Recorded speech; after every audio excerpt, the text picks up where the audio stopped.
guy on the radio talks to me. But he talks to me. Now, live from inside the Ocean Casino Resort Studio, here's Mike Gill. Something is swirling again. I can hear it. It's echoing back and forth. Here we go, a Sports Bash Wednesday live, 97.3 ESPN, the 97.3 ESPN free mobile app, live video streaming on the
What Let's do would it. have to happen for the Eagles to get this number 1 seed here? So they lose the tiebreaker. If they both win out, Philly and Detroit, they lose the tiebreaker there. There is a wonky formula if Minnesota wins out, and Minnesota and Philadelphia finish with the same record, 15-2. Minnesota essentially would capture the tiebreaker over Philadelphia based on strength of victory. So, how plausible is it that Philadelphia somehow wins all 3 and both Minnesota and Detroit lose 2? I don't think that's going to happen. I can't see either Minnesota and Detroit losing 2. I could see the Eagles winning out. I mean, they have the Commanders, they got the Cowboys, and the Giants. They could easily win out. Philadelphia has the easiest schedule of the 3. No doubt. It's just the other teams Although is what you're looking at. I will say this. Dallas is not the pushover they were 4 or 5 weeks They're ago. better. They have gotten their act together. You know, when the Eagles played them, I think Micah Parsons had just come back. He's played a lot better football. The offense has kind of tightened things up a little bit now that Cooper Rush has been there. They have a little bit better under. So they are not the pushover that they were a couple of weeks ago. Heck, you could say you played Carolina 2 weeks ago, it was 22-16.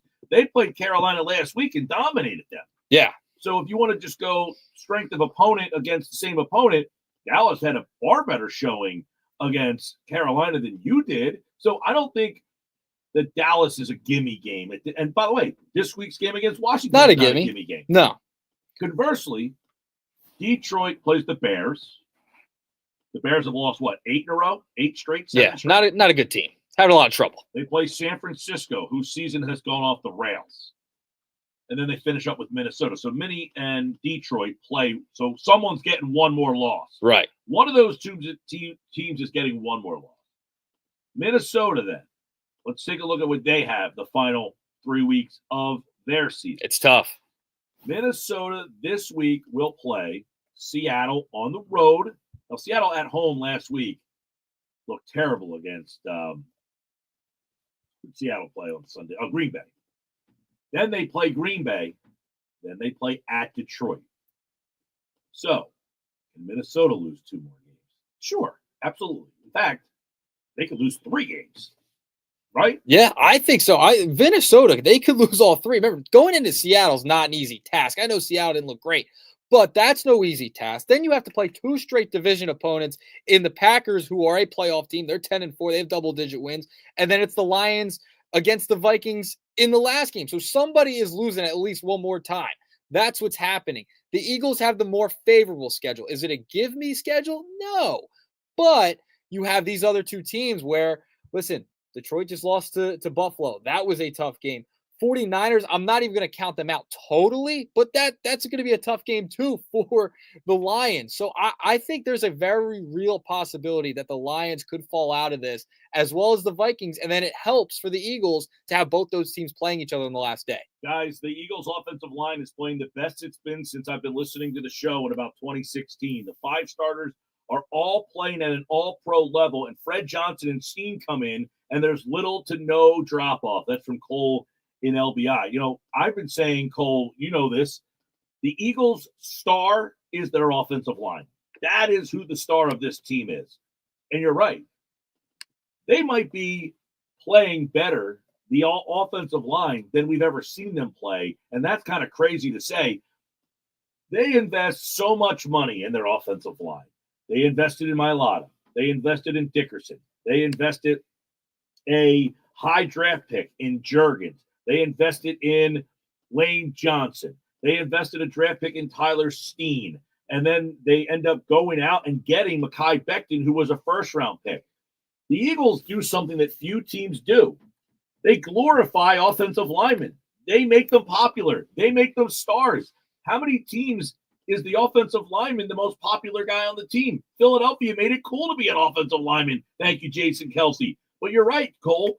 How is it that this line is actually better without Kelce than they were a year ago, potentially? Yeah, and you have to credit Jeff Stoutland, Mike. I mean, he's the guy who has had all these linemen come through. I mean, Mekhi Becton, I mean, what he's turned into as a guard who was a injury-prone tackle with the New York Jets is unbelievable. He turned a rugby player in Jordan Mailata into an all-pro left tackle. It's ridiculous what Stoutland University's been able to do. He is the key. Yeah, and LaShawn McCoy, who ran behind a Stoutland University line, has said on his show that this is the best offensive line.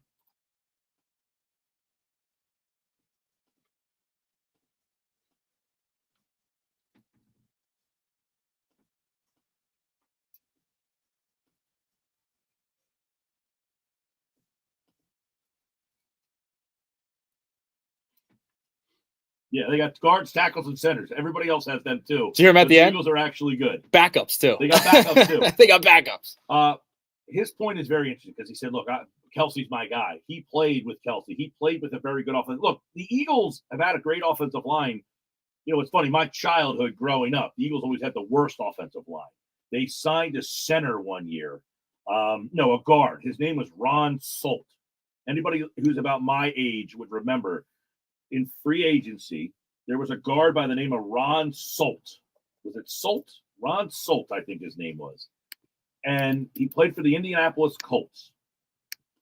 And the Eagles signed him in free agency. And it was like, yes, they finally went out and spent money on an offensive lineman because their line for years had been just awful. So they go out there and get this Ron Solt, I believe his name was. You guys can help me on that one.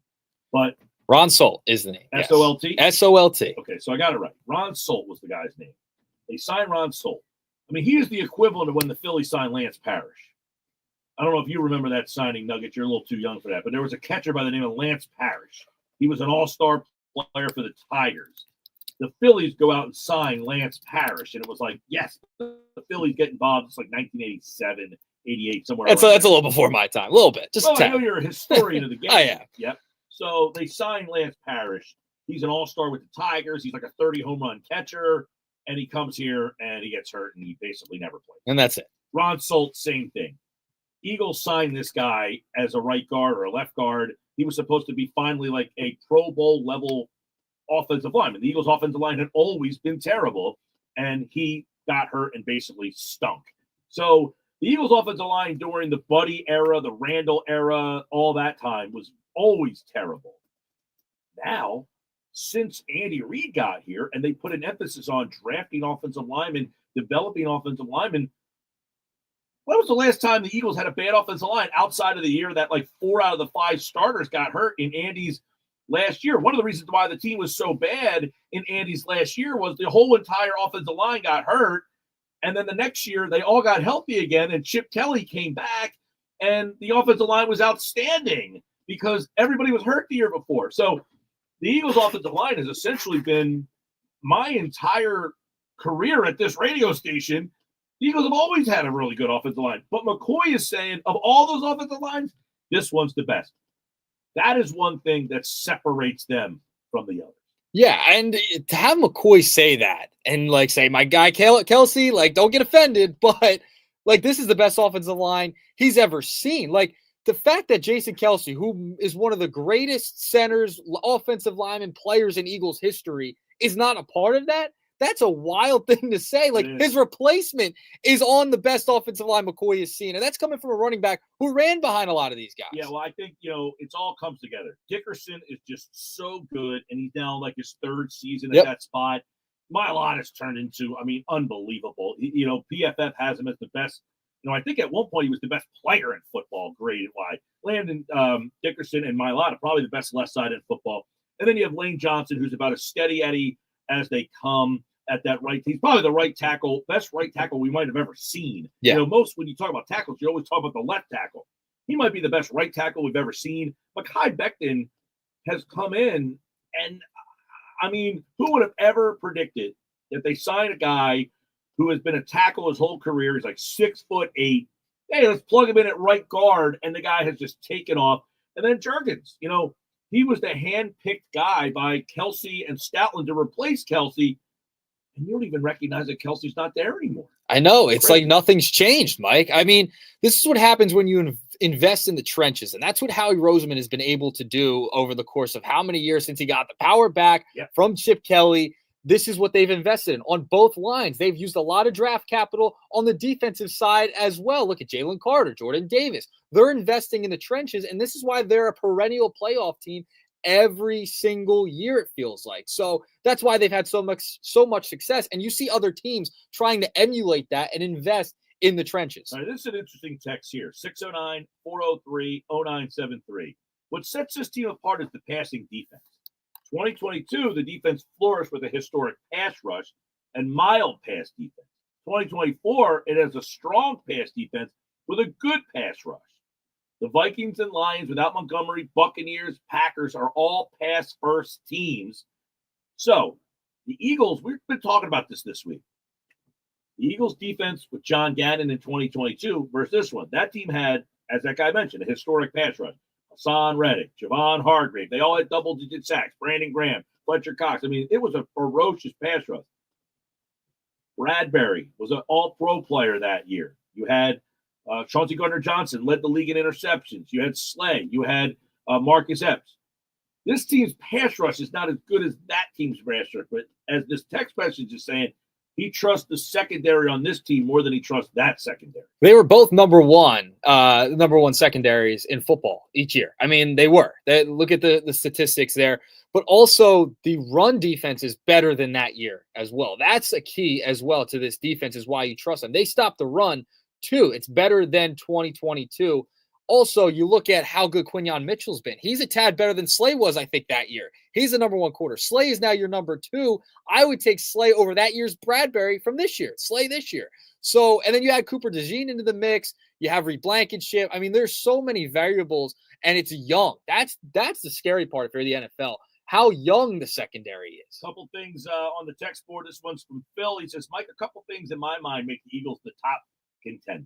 On offense, they are one of the few teams that can beat you by running it down your throat, or they have the skill position players to beat you through the air. Pick your poison. Also, other contenders, Bills, Lions, are giving up a boatload of points. Eagles have the number one ranked D in the league. They have an advantage over all teams, slightly over Kansas City and the Vikings. They are the most well-rounded team in the league. That is from Phil. He says, I'll see you guys in the Big Easy. Yep, we will be there regardless of whether the Eagles are there or not. We're putting the pieces together for our Radio Row broadcast. But, Phil, a couple more text messages real quick. Fangio, the old sage, getting his young defense buying into being accountable to your defensive teammates and the offense being led by Stoutland's coaching skills. Then they talking openly to Sirianni seems to have brought a degree of seriousness, maturity to the team as a whole. Yeah, I think that we talked a little bit about this yesterday. Sirianni, I think, has fit in as the accountability guy, picking your spots on when to be friend and when to be bad cop. He is the good cop, bad cop. CEO coach. By not having to be the play caller. Yeah, he's the CEO, good cop, bad cop coach. That's essentially what Nick Sirianni is now. By not having to be an offense or defensive guy, he can be the good cop and the bad cop all at once. I can be your friend and I can be your foe because I don't have to deal with you every single day. I don't have to sit in the meeting room with you and break it down with you for 45 minutes every day. I can come in when I need to and say, dude, come to my office. You ticked me off. Yeah, and you saw bad cop Sirianni when he was going at Jalen Carter on the sideline. They ended up, hugging it out afterwards, but you saw Sirianni getting emotional, getting on a player, and then he could be the good guy as well in certain situations. So you've seen it all. Big Allen Violence says Ron Salt got busted for steroids after he got signed by the Eagles. Yeah, I think that is what happened to him. He got busted for steroids and then got suspended. I think maybe he broke his foot or something. It was a mess. But I like the people checking in on the text board with the Ron Salt messages. What happened to Salt? I did not expect us to get into a Salt discussion today. I remember him playing for the Colts. He did. He ended his career he started and ended his career with Indianapolis and then fit in with the Eagles in between for 4 years. He was with the Colts. Yep. Signed with the Eagles. It was a big free. Yep. Now, back in the day, I don't know what the contract was, but back at that time, he was a big ticket item. He was one of the top guards in football. The Eagles signed him, and it was supposed to be like, hey, we finally got a guy to play offensive line. We spent some money on him.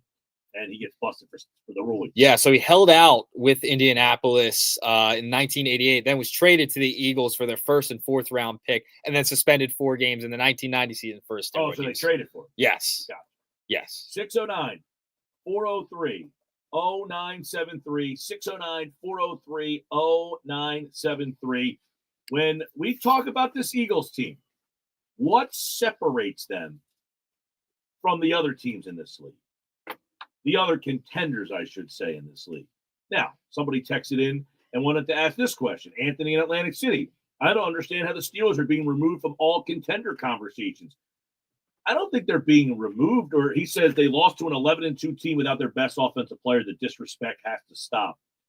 I don't think they're removed from the contenders, but I think there is a clear 4 or 5, and then there's the next tier. And everybody got hurt. I mean, TJ Watt got hurt as well against the Eagles. So, but you could tell the difference. The offense of the Steelers is not up to par with the Buffaloes of the world, the Eagles offenses of the world. I would even argue Minnesota's of the world. Like all these offenses, the Baltimores of the world. I don't think that offense is good enough. Yeah, but I still don't think in a playoff situation it's not good enough. Disrespect has to stop. Well, it's not disrespect. It's just facts. I don't trust Russell Wilson in that offense over Baltimore. I just don't. Well, that's where I think the Russell Wilson thing comes in. Is it fair or unfair? Do we think he's the declining player we saw in Denver, not last year, 2 years ago? I feel like we're holding him to that guy as opposed to he was okay in Denver last year. And when he got inserted with this team, they are 6-2 and averaging about 28 points a game. He's been better, but would you take Pittsburgh over Buffalo or Kansas City? No. Pittsburgh, like Pickens, he's a good weapon. Harris, they're like the next tier down. That's the problem. They're a playoff team. They're not a contender. A team that gets to wins a wild card round, gets to the divisional game, gives you a tough game, and they just are a little short on talent. They're not good enough. 609-403-0973. If the Eagles went out, the Lions and Vikings only need to lose 1 game each, not 2. All 3 teams have 2 losses. Well, yeah, that's what I'm saying. Each of those teams would have to lose 1 each, but they play each other. Right. So they play each other, so they're at least losing 1 more time. So then you need a second loss in there between. But it has to be from the other team, though. Each have to lose 1 game. I will interject. I mean, remember a couple years ago, the Chargers and the Raiders in that last game of the season, they could tie. They could tie in that last game. It's almost happened before. What would that do? I don't know. Now we're getting real crazy, Mike. You're getting on me. I'm gonna have to go find out this. That's gonna be another scenario. All right, Sports Bash Live, 97.3 ESPN, the 97.3 ESPN free mobile app, live video streaming on the X platform, YouTube, and on Instagram at Mike Gill Show. Give us a follow, watch the show, and of course, we got so much more coming up for you on the way. Mike McGarry from the Press of Atlantic City. That's next. This is the Sports Bash Live on 97.3 ESPN. Let me see.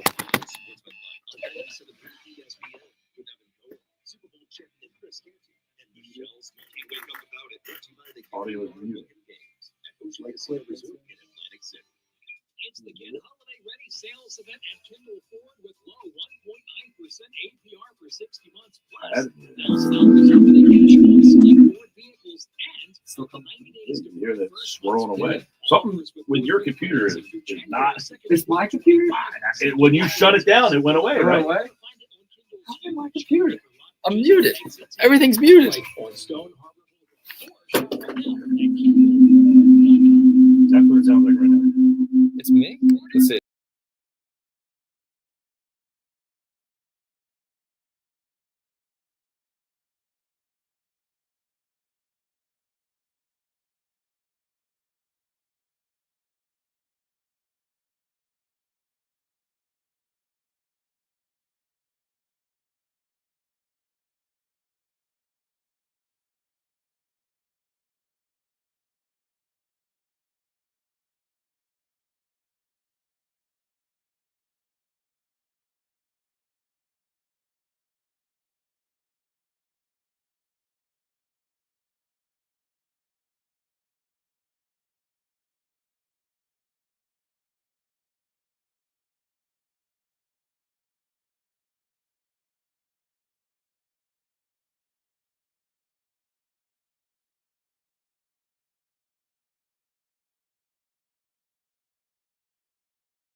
You're on mute. You're on mute. On the Sports Bash. All right, let's dive into the conversation now, Ryan Rothstein. So you brought out something the other day that you were critical of Nick Sirianni for a reason that, quite frankly, I thought was asinine, but you're entitled to your opinion. I'll let you state your thoughts on Sirianni, and then you take a look at why I thought it was out of bounds. Yeah, thank you for entitling me to my opinion, but I'm glad I got that approval. But no, I mean, like for me, I look at obviously the entire week, all the drama, everything that was being discussed, debated, and there was a lot of tension, not just with fans and media members, but clearly in that locker room, as the first thing that Jalen Hurts said after the game was cocky, sarcastic. So that's what y'all wanted to see, huh? And it's like, not really. You guys sort of created this whole mess, but I digress. Listen, what has gotten this team to where it's at going into the game against the Steelers? Running the ball. I mean, they were on a 9-game win streak because they had the NFL MVP in their backfield in Saquon Barkley. They were getting the ball to him early and often throughout their 9 straight victories. They did the complete opposite. Right now, listen, it worked. They flexed their passing muscle. Fine. Right. But if I'm Nick Sirianni, I'm not letting a little dispute and a little media tension in Philly, which you're going to get often, completely dictate my identity as a football team. And I felt like particularly early on when the game was completely up for grabs, he was doing that. They decided, it was clear as day that they decided based off of the drama last week that they were going to completely change their identity for the first time in 9 games. I'm not okay with that. I'm glad they won, but I'm not okay with the premise. I would totally disagree, and I'm glad they finally said, you're saying this is what our identity is, and we're all saying that's great that you can run the ball, but you got to be able to do more than that. And I like the fact that Sirianni, look, his role as the head coach, whether we like it or not, and I love it, he is not the play caller.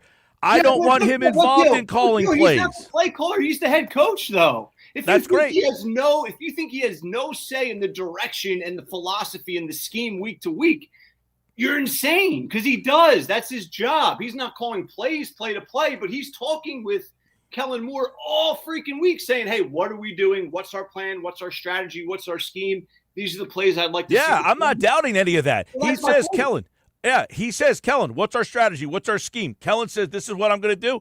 You're the offensive coordinator? Fine. I got bigger fish to fry. I got my receiver and my quarterback and my defensive end. I got to get those guys in line. I'm putting this on you this week. And guess what? I love your plan this week. Let's show everybody that we can throw the football. You know why? Because when this season started, if I were to tell you 15 weeks in, you have A.J. Brown and Devontae Smith, and there's questions about throwing the football, that's preposterous. So I have no problem with him coming out. By the way, Devontae Smith said something after the game. He said, listen, they stacked the box on us all day long.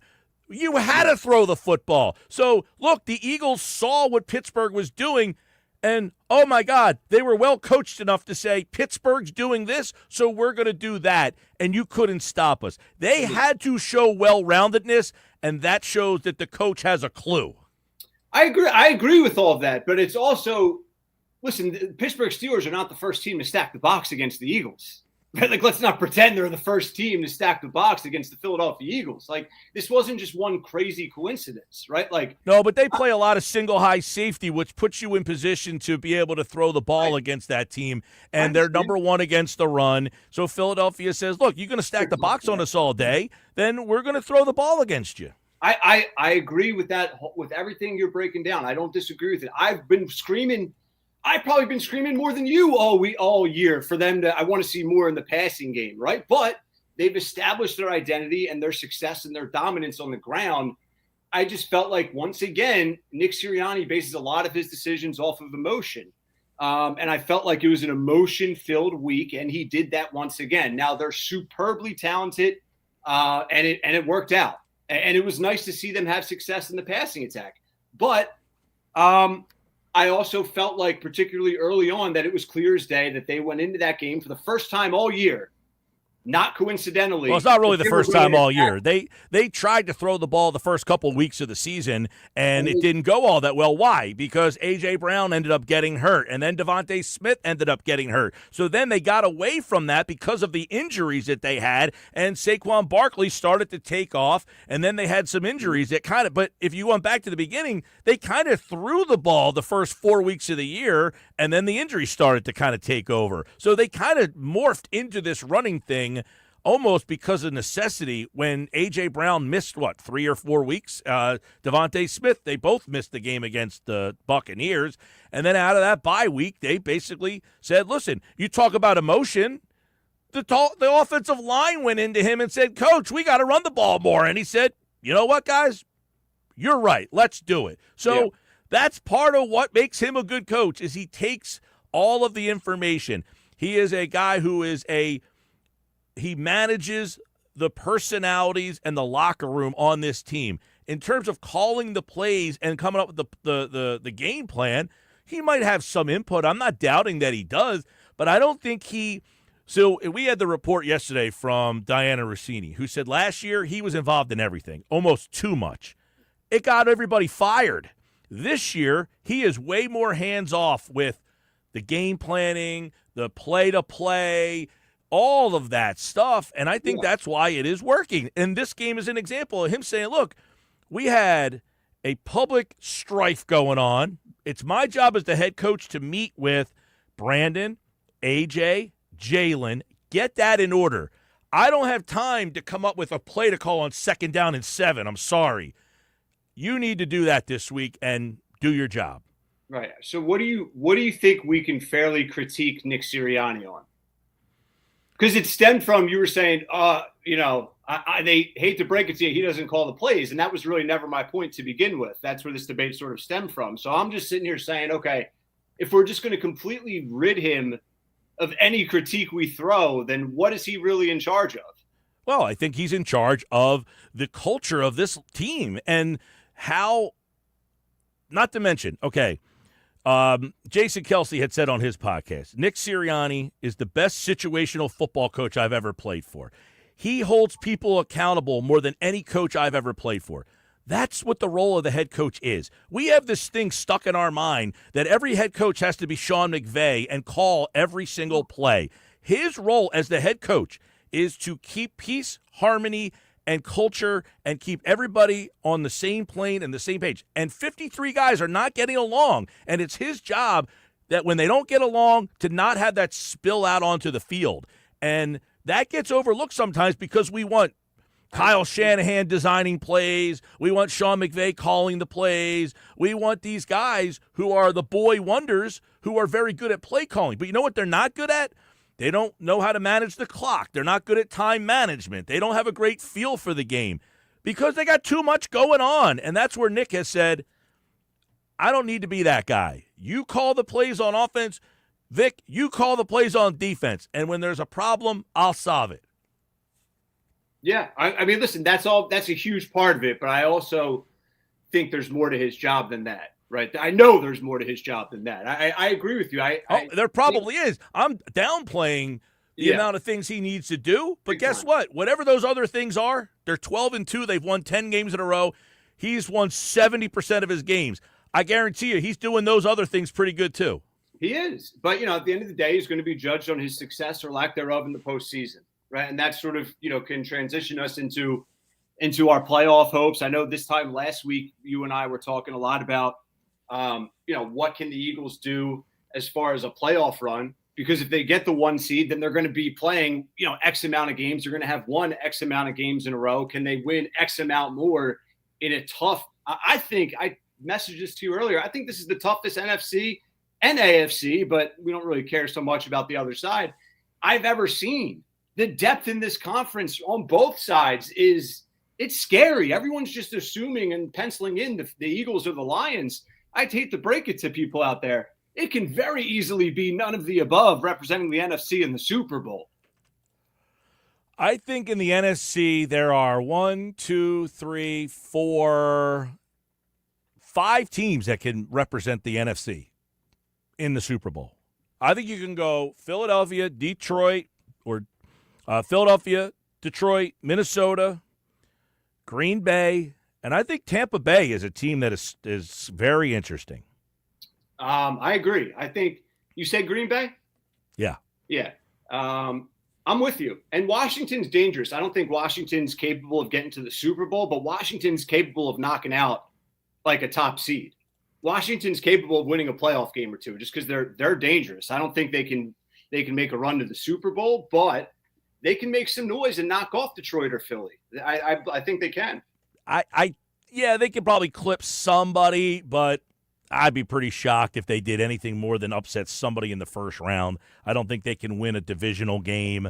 They'd have to go on the road and win, wild card, division, conference. Like, they got to play on the road virtually the entire – they're going to be probably, the 7 seed. So they're going to have to play on the road the entire way through. So I don't think Washington has a shot. I do think Tampa is scary. I don't like – and by the way, if the Rams snuck into that 7 spot instead of Washington – Yeah. they would be interesting as well. So I do think there's 5 teams. On the AFC side, Buffalo, Kansas City, Pittsburgh, Baltimore.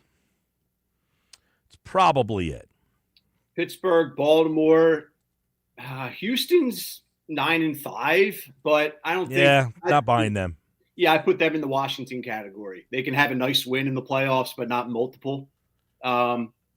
But I mean, it matters more with what we're discussing. Obviously, with the NFC and the Birds, it's I don't know. I feel a whole heck of a lot better if they secure this 1 seed. Captain Obvious statement, but I think my overall point is I'm not sitting here like I have in previous years where I say, man, if they get the 1 seed, it's a really easy path. It's going to be extremely difficult regardless.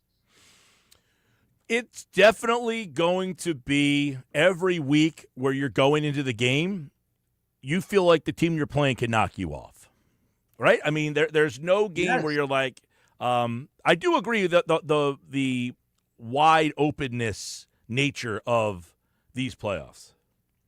Yeah, I just think, people are saying, oh, it's going to be Philly, Buffalo, Detroit, Buffalo, Philly, KC, right? And yeah, obviously, based off of the season, that's the probability of those teams. But I don't think anything is a guarantee. I think we could have a really weird Super Bowl this year because of the parity and the depth on both sides of the AFC and the NFC. I don't know what that means for Philly, though, right? Like, what does that mean for the rest of the year and the playoffs? I don't know. Well, I'll tell you what's interesting about the rest of the year is you almost have to play all the way through the Giant game. Yeah. There's almost no rest here because you would imagine that almost every single game, so like week 18, do we rest our players or not?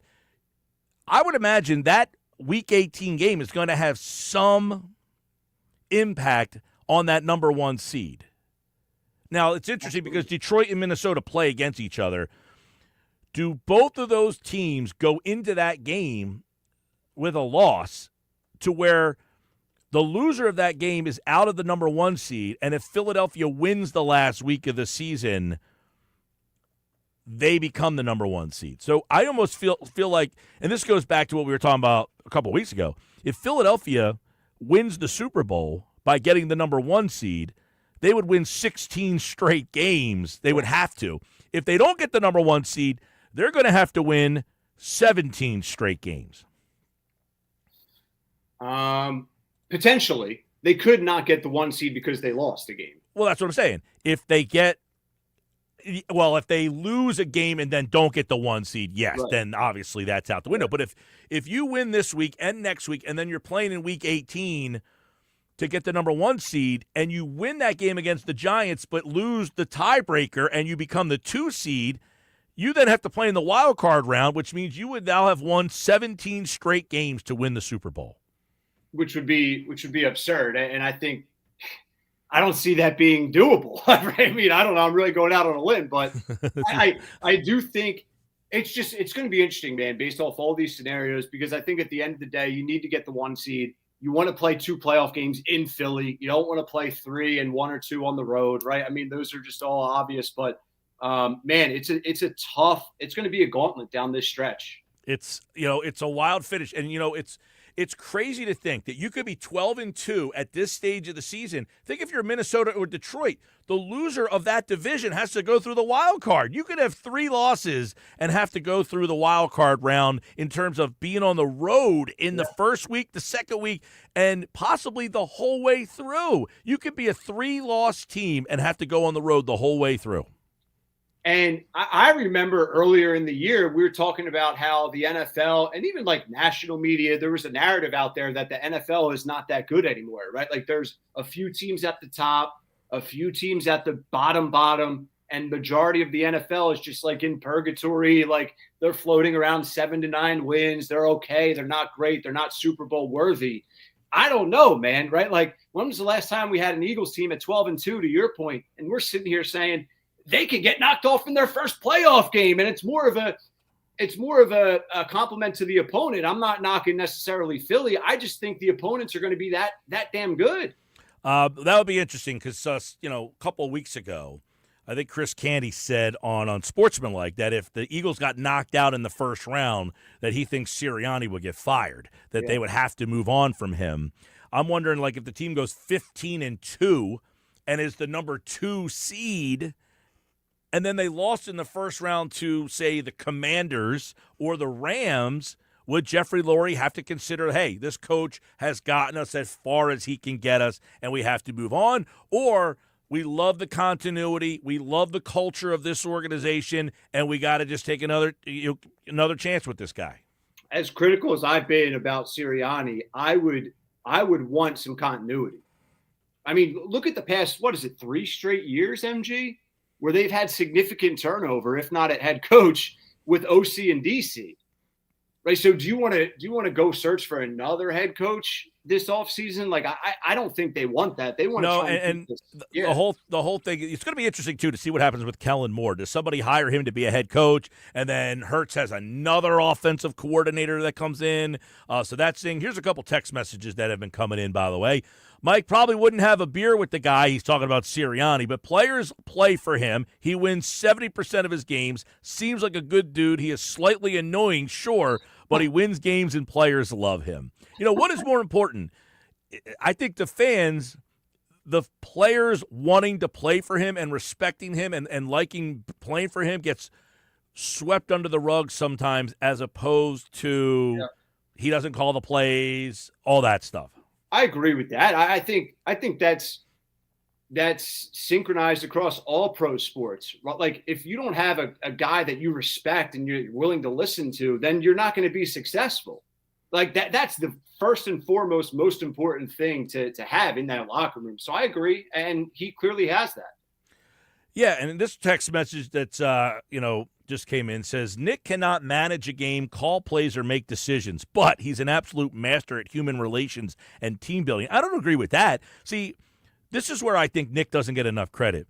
During the Andy Reid era, we used to complain all the time about clock management and timeouts and all that stuff. How many times in the course of a game are we complaining about the way Nick managed, other than I feel like that Jacksonville game was the one. That's the one. That doesn't happen every week. No, not to that extent. I also think the game's different now, right? Like a lot of it could have been McNabb in the Andy Reid days. Or like the Eagles have a different approach to their offense now. I don't know. I do think I don't have them off the top of my head, but I do think there's been multiple different examples of Sirianni sort of fumbling, so to speak, with his game management or clock management. Yeah, I don't agree with that. To me, there's very few times in a game where we're like, yo, take a timeout. What are you doing? Like, how many times we watch some of these games and the teams they're leave a winning timeout? So much of them too, MG. Like he's not in that position a whole heck of a lot, which sounds, ridiculous to say, because then that's also a compliment to him. But I think a lot of time they're milking clock, they're handing the ball off, right? They're not in these like crunch time crazy situations week to week. Ryan can't give Sirianni any credit. Last week he blamed the rift on Sirianni for not having control. Now he's dogging Sirianni for fixing it and winning the game in the face of criticism. Pick a lane. That is my lane. I'm hating on him till I die. But no, it's I do give him credit.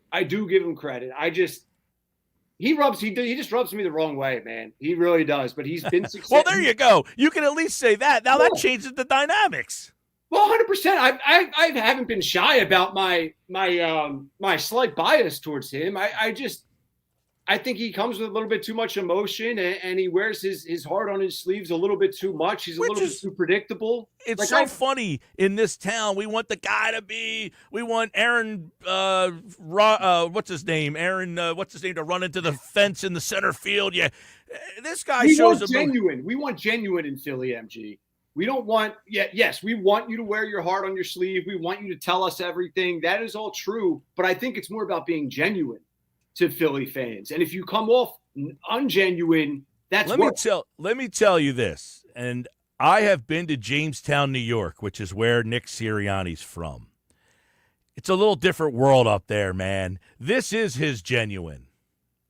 You know what I'm saying? Our genuine here is different. Like, you go up there, and it's like you walk into a place, and it's like, hey, you want a piece of apple pie? Like, it's a slow, different world. And I think his genuine is more all shucksies. But behind closed doors, that goes out the window for him. Yeah, for sure. Listen, we're very unique. There's not many places outside of New York that, Chicago, a few big cities that we can compare our air quotes genuineness to. What I think is being shown right now, have you been watching any of the in-season Hard Knocks? No, I haven't. The in-season Hard Knocks is showing, as, by the way, someone just texted in, does Tomlin call the defense? You would consider him a great coach. Sometimes it's about managing the locker room, and the players seem to respond to Nick. Yeah. This in-season Hard Knocks is showing what a guy like Tomlin means. He doesn't call plays on game day, but Wednesday, Thursday, Friday, Saturday, it's apparent that it's his show and that it's my way or the highway, and my coordinators are handling their roles, but the buck stops with me. I think when you watch that Hard Knocks, you see what a CEO coach does. Yeah, but Mike, and clearly there's no right or wrong. Tomlin has had sustained success for much longer. He's a Super Bowl champion, unlike Nick Sirianni yet, but they're a lot different. They play the same role. He's been there for role. 18 years. You give Nick Sirianni 18 years, I think he'll win one Super Bowl, maybe more. I hope so. I hope he is here for 18, man. That means he's doing something that works. But my point is, Mike Tomlin, he's running the show. Like, everything's in order. Everything's organized. And that's just a personality thing. Where with Sirianni, it doesn't come off that way. Doesn't come off that way, but by all accounts, from the highest level of players who have played for him, that's the way it is. Right. Yeah. Sports Bash Live, 97.3 ESPN, the 97.3 ESPN free mobile app. We got plenty more to go, including on the other side. Is Shaq right? Big Shaq had something interesting to say. He said something that really caught my attention, and it was part of this podcast that I thought was the best line about the NBA right now. We'll get into that. Stick around. You'll hear what Shaq said. Is he right? That's next. This is the Sports Bash Live on 97.3 ESPN, the 97.3 ESPN free mobile app powered by First Bank of Sea Isle City, and live video streaming on the X platform, YouTube, and on Instagram at Mike Gill Show. This hour, it's brought to you by Broadleys Plumbing, Heating, and Air Conditioning, your trusted source for heating, plumbing service, and installation for generations. Call 609-390-3907, online at broadleys.net.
No.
All right, that was Shaq on a podcast recently talking about the NBA game. There's been so much talk about the game. And before that, he went on to talk about, he was going on and on, Rye, about the three-point shot. There's been so much talk about the game. The ratings have gone way down on the NBA. I'm a big NBA fan, but I got to be honest with you, the game today could not draw me in. There was a game the other night between the Bulls and the Hornets that had 72 combined missed three-point shots. 72. By the way, your mic is muted. 72 combined three-point shots. And Shaq is basically saying everybody's doing the same thing. There's no strategy. There's no, hey, his point was when we had a day off and we were playing the Bulls, We spent all day figuring out how we're going to stop Michael Jordan. And now he's like, these teams just stand around the arc all night long. They're switching. He's like, I watched a game the other night. You got a 6'5" guy guarding a 7'5" guy. What are we switching for? What is this? He says the game is really getting hurt by the three-point shot. I tend to say the three-point shot, I think, is also hurting the quality of play in the game.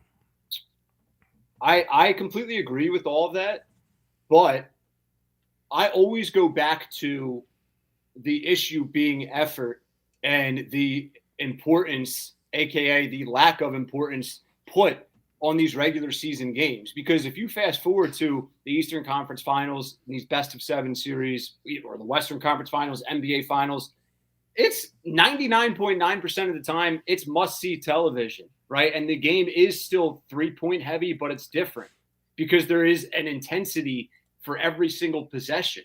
There is no intensity. There is no effort in these games on a Tuesday night in February, like you say. Yeah. Here's an interesting – I never thought of it in this light, but I think this was Adam Lefkoe, who was a part of the podcast. It was Shaq, some other guy. Comedian. And a comedian. Yep.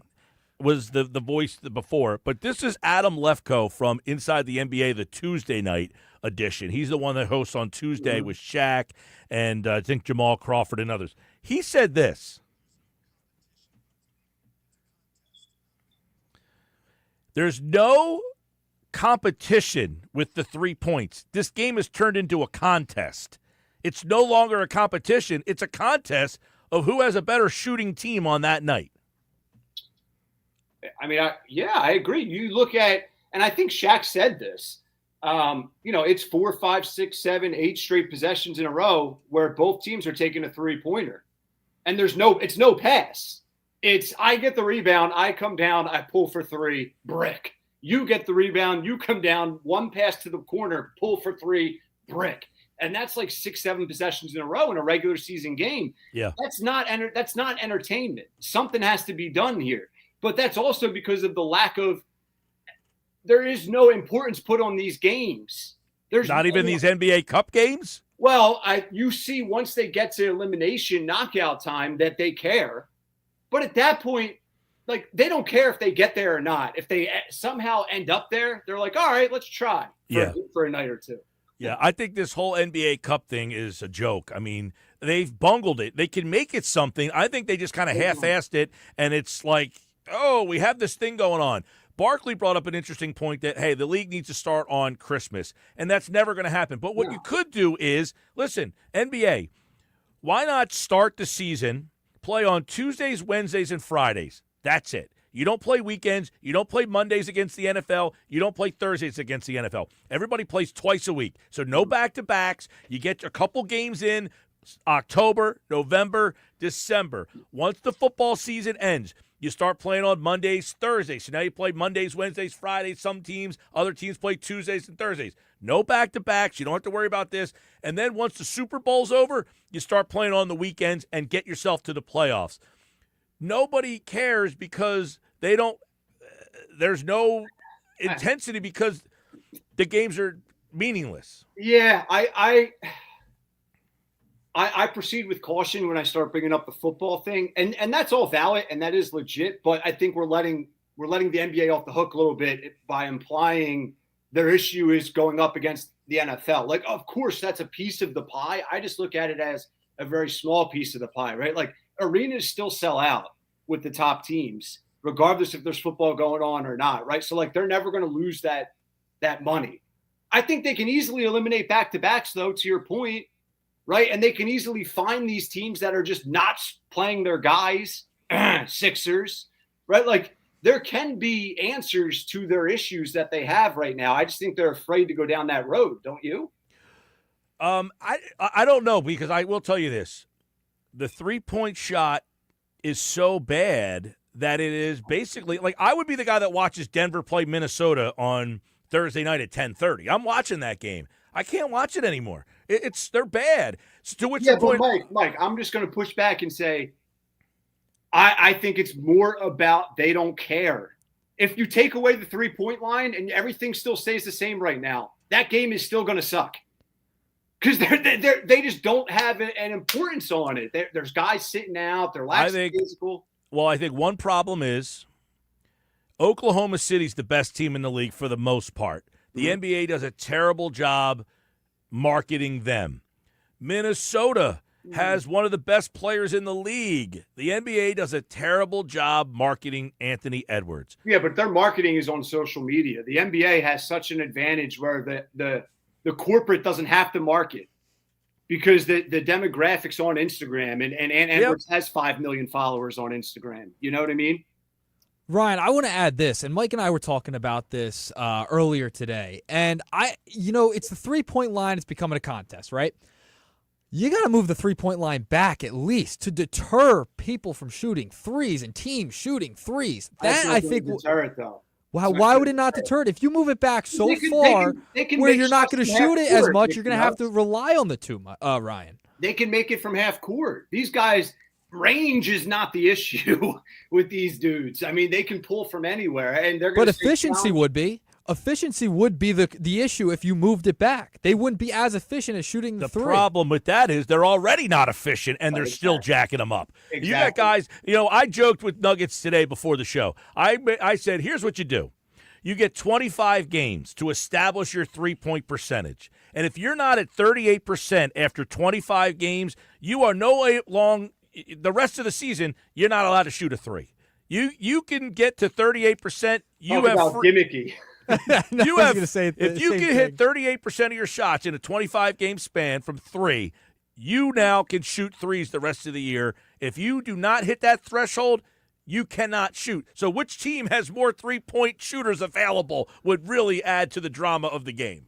Yeah, I mean, if you don't like the golden at bat rule, my goodness. I figured you'd like this one. Yeah, you're a golden at bat guy. Come on, right? Well, I can't imagine how bad the game of basketball will become and how quickly it would become bad. It's just, for me, and I think the three-pointer has a huge impact. He's spot on. You guys are spot on. But for me, it's more about the lack of importance, right? Go look at the Bucks OKC game in the NBA Cup, a 91-87 ball game.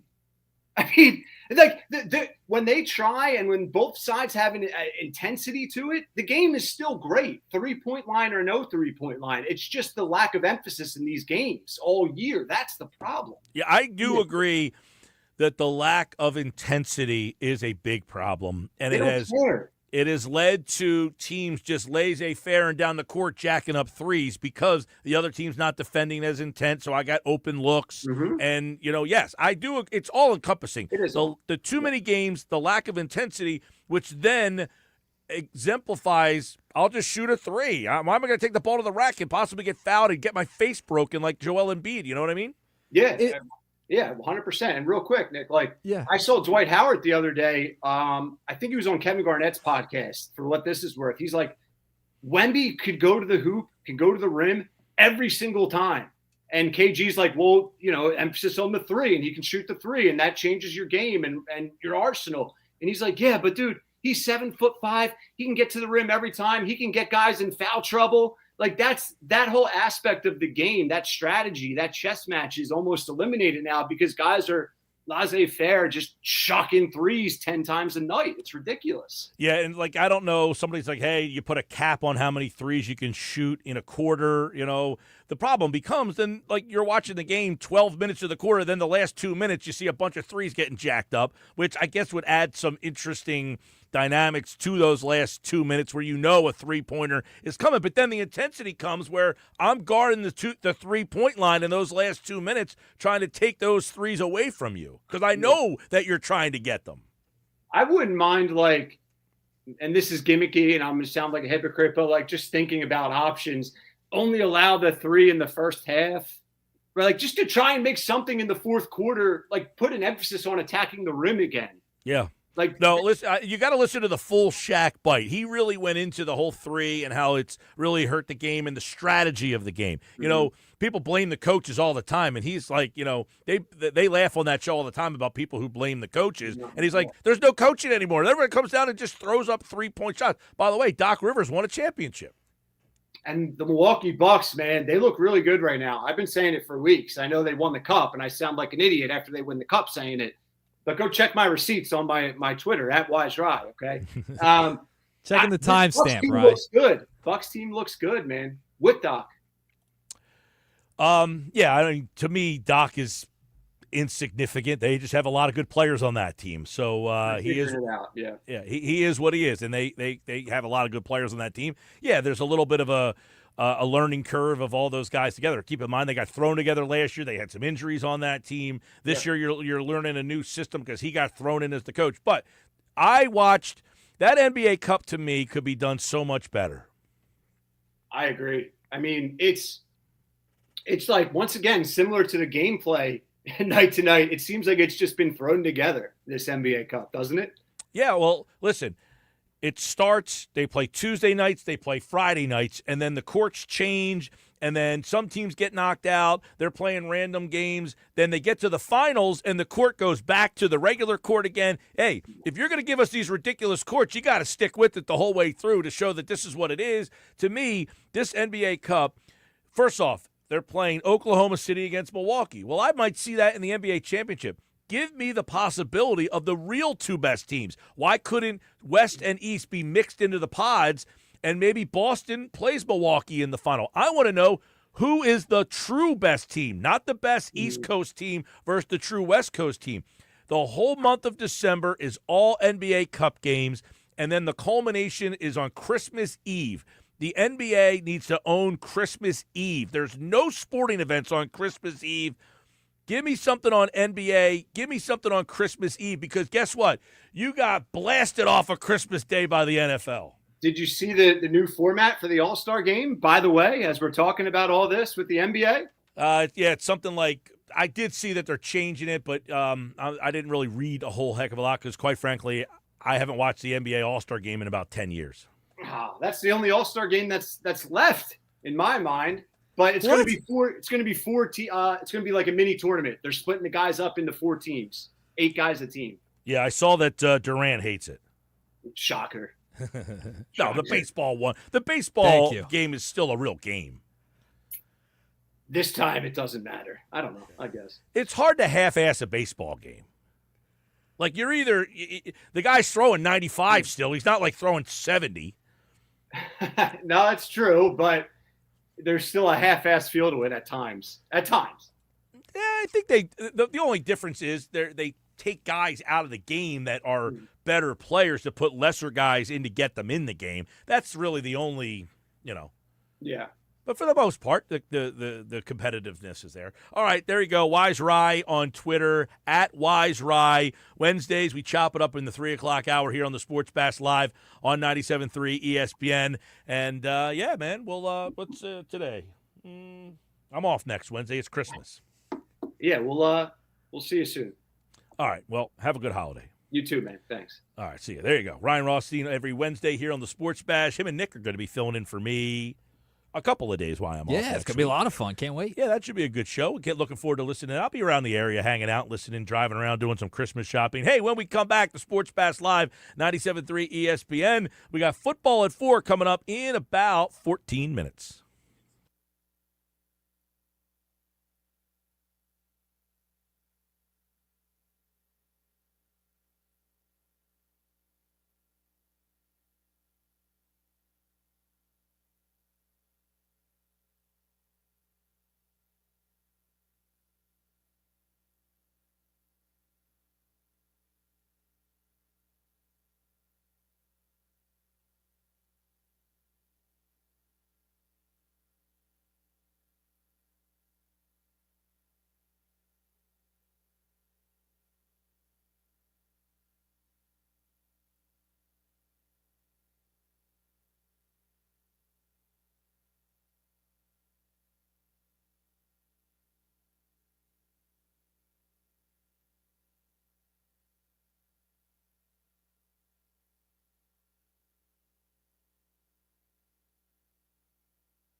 All right, Sports Pass Live, 97.3 ESPN, the 97.3 ESPN free mobile app.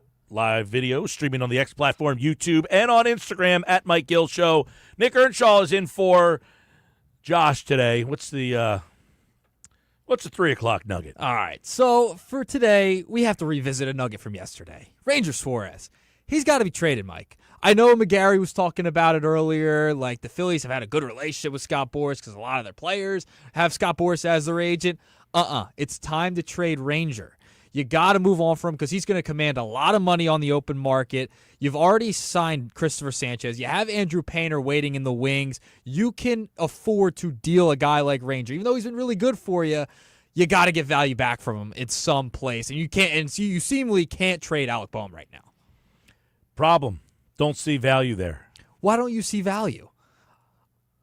Scott Boras, agent, free agent, coming up. Don't want to be the team that has to pay him. But there's a team that will take a one-year flyer on a Ranger Suarez. I mean, look at the Yankees. They traded all those prospects for Juan Soto. I'm just saying. I'm not saying he's Juan Soto. I'm not saying he's Juan Soto, but it's a similar situation. I think you can afford to do that. It narrows the amount of teams that might be interested there, but a lot of those teams have already made moves.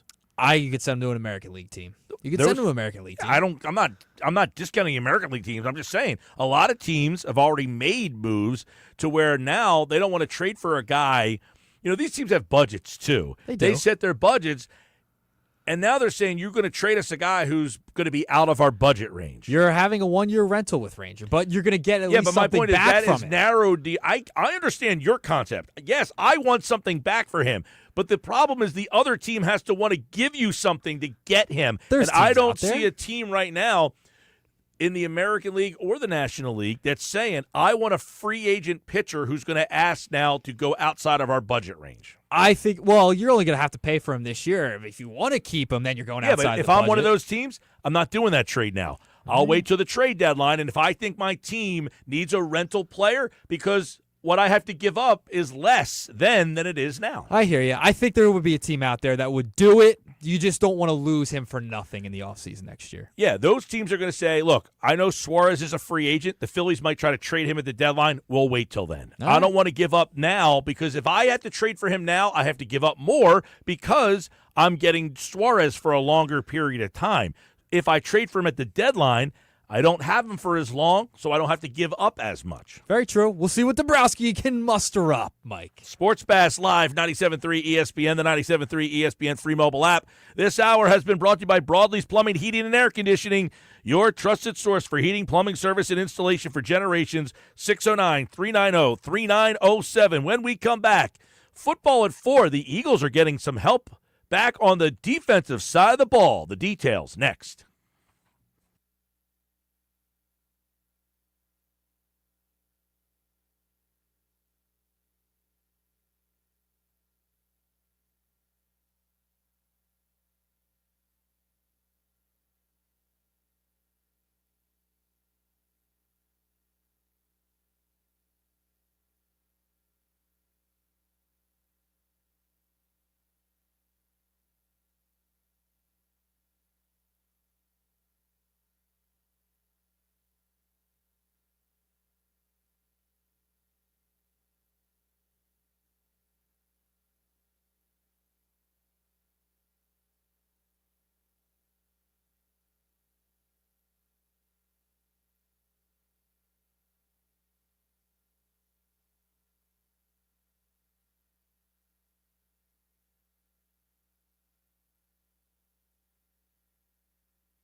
And Football at 4 is powered by the Inside the Birds podcast. It's brought to you by Bet365. Whatever the sport, whatever the moment, it's never ordinary at Bet365. This hour of the show, it's brought to you by Jersey Cow. And don't forget, you can get ice cream year-round at Jersey Cow. They have 2 locations in Northfield and in Brigantine. They're open every day from noon to 10. Ice cream is a year-round thing at Jersey Cow. Eagles getting ready for the Washington Commanders. Jeff Mosher from the Inside the Birds podcast set to join us right now. Get a little insight on this NFC race. The Eagles back at practice. And Jeff Mosher, let's start at the top. The 21-day window opened for one Bryce Huff. And does that intrigue you at all here for a guy who did not really make that big of an impact to start the season? And now they could have him potentially for the stretch run here. What do we think about Bryce Huff and his availability potentially for these last 3 games? Well, Mike, at very least, Bryce Huff's return gives the Eagles just added depth at the edge rusher position. They've been doing a very good job, especially with Brandon Graham sideline, of getting by and getting enough pass rush out of Josh Sweat, out of Nolan Smith, who had an excellent game against the Steelers, and out of Jalen Hunt. But you're talking about 3 more games left, division games. You could have more injuries. And then you're talking about the playoffs. And ideally, you want as many good pass rushers as you can. So even though Bryce Huff has not lived up to the contract, and even though, even when he was healthy, Vic Fangio wasn't playing him the most amount of snaps, Vic's probably going to have to play him some over the stretch here and in the playoffs just to keep legs fresh. And if the guy gives you production, I don't want to call it gravy, Mike, but they have done a very good job without him, but he gives you production that could help you take your defense to yet an even higher level. Yeah, I mean, he was obviously a disappointment, right? I mean, so I guess one question would be, how much of that disappointment was the injury? How much of that disappointment was not a good fit? None of the above. Yeah, I mean, he was healthy in training camp. He was healthy, to my knowledge, in September. And we didn't see what we expected to see back then. So I think the adjustment to the scheme, the way they were playing him compared to how the Jets played him, the extra snaps that he had to play. You've heard Vic Fangio talk all year long about how the practices that they've had throughout the season have been longer and have helped the development of several players who are acclimating to his scheme. So for Bryce Huff to, have missed the last 4 weeks and even before that be a little bit banged up and bruised, he just hasn't, his acclimation process has been slow too. So I think that that's more of it than the injury. But if this guy can go out there and give you a couple of pressures and a sack here and there and help you pinch the pocket, then, I hate calling it gravy or bonus, but they're playing so well without him. So it does sort of feel like if he's able to be productive and healthy, then it feels like a bonus as long as nobody else gets hurt. Yeah, that would be interesting thing. I'm very interested. Do you think he'll play this week? I don't know. I think with a wrist, it sort of depends on, and again, today was a walkthrough, so he hasn't really had contact against the wrist. I think we'll have to see how the next 2 days go. The good thing about it being a wrist, Mike, is that you can still run on a treadmill. You can still get your conditioning in. Now, your strength may suffer as a result because maybe you don't get the amount of weightlifting and strength training you're in because you have to lay off on your wrist. But I don't think that that's really a big issue at this time of the year for players. I think it's more about conditioning. So we'll have to see how he does with the contact in practice. Yeah, because obviously they brought in Bryce Huff to, be the main pass rusher on this team. Right now you're almost saying, hey, whatever you can add to this rush would be a big help here. So if they can get anything from Bryce Huff, it would certainly be a big addition to this team down the stretch they come there. I want to get your thoughts on the defense because a lot of people asking, all right, here we are, 15 weeks in, you got 3 teams at 12-2. Is it the Eagles' defense for you, Jeff Mosher, that separates them from the other contenders? Man, it's funny. You asked me, I may give you a different question depending on the week and the game that the Eagles just played.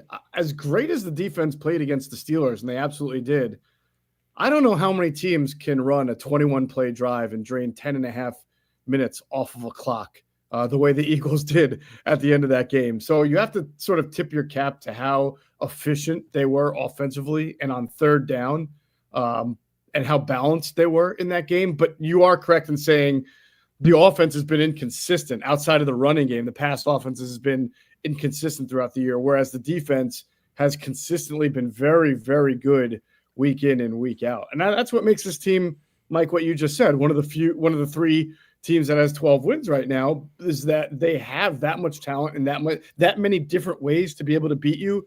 But it is a fair assessment to say that from week in and week out, their defense has been the most consistent part of their team success. Right. I mean, it's almost like you're looking at what Detroit did, even with all of the injuries, that they have just absolutely, like, their biggest problem, I guess, is the injuries. But their defense was still a question, even kind of getting to this stage of the season.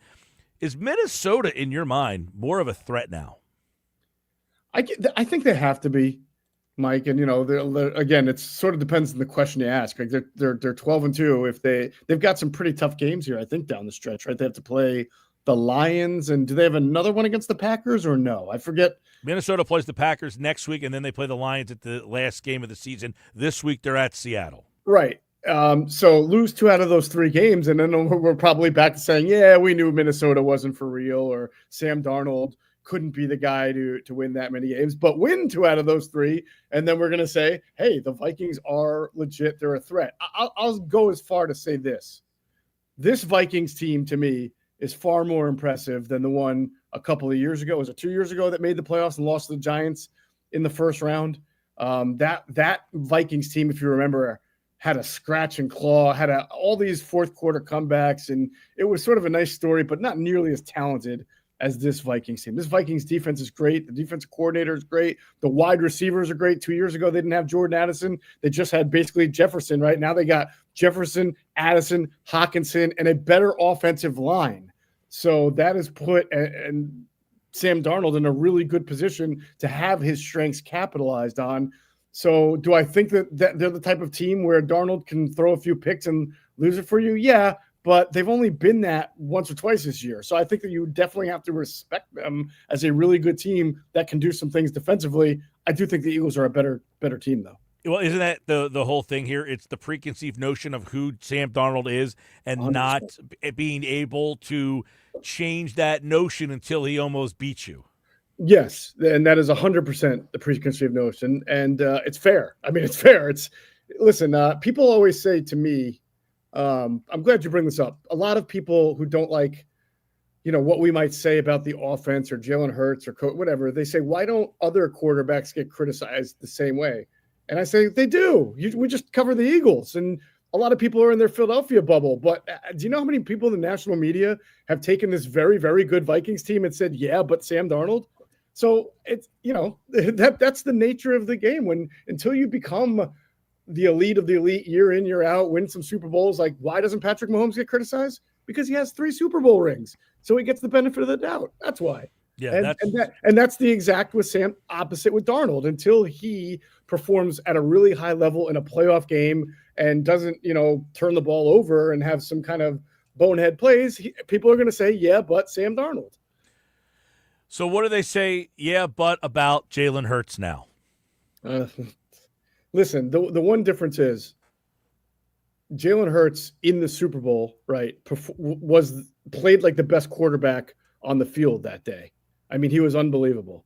So we have evidence that Jalen Hurts can perform at a really high level, even if he is inconsistent at times during the season. We have evidence that Jalen Hurts, even on maybe not his best passing day, will make set outside the pocket plays and running plays that Sam Darnold couldn't make on his greatest day of quarterbacking, athletic quarterbacking, right? That's not who Sam Darnold is. So I would say you have to give Jalen Hurts a little bit more of the benefit of the doubt in that regard, while you can still be fair and critique his passing game when it's not good at times and say, hey, this could cost him in the playoffs if he's not going to hit open receivers. I don't think it's yeah, but Jalen Hurts the way it is, yeah, but Sam Darnold. Yeah, it's funny. These teams right now, you take a look at who's quarterbacking each and every team in the high spots. You got Jared Goff, a guy who's been questioned a lot. Sam Darnold, a guy who's been questioned a lot. And Jalen Hurts, a guy who is getting the questions a lot here. Then you got Jordan Love.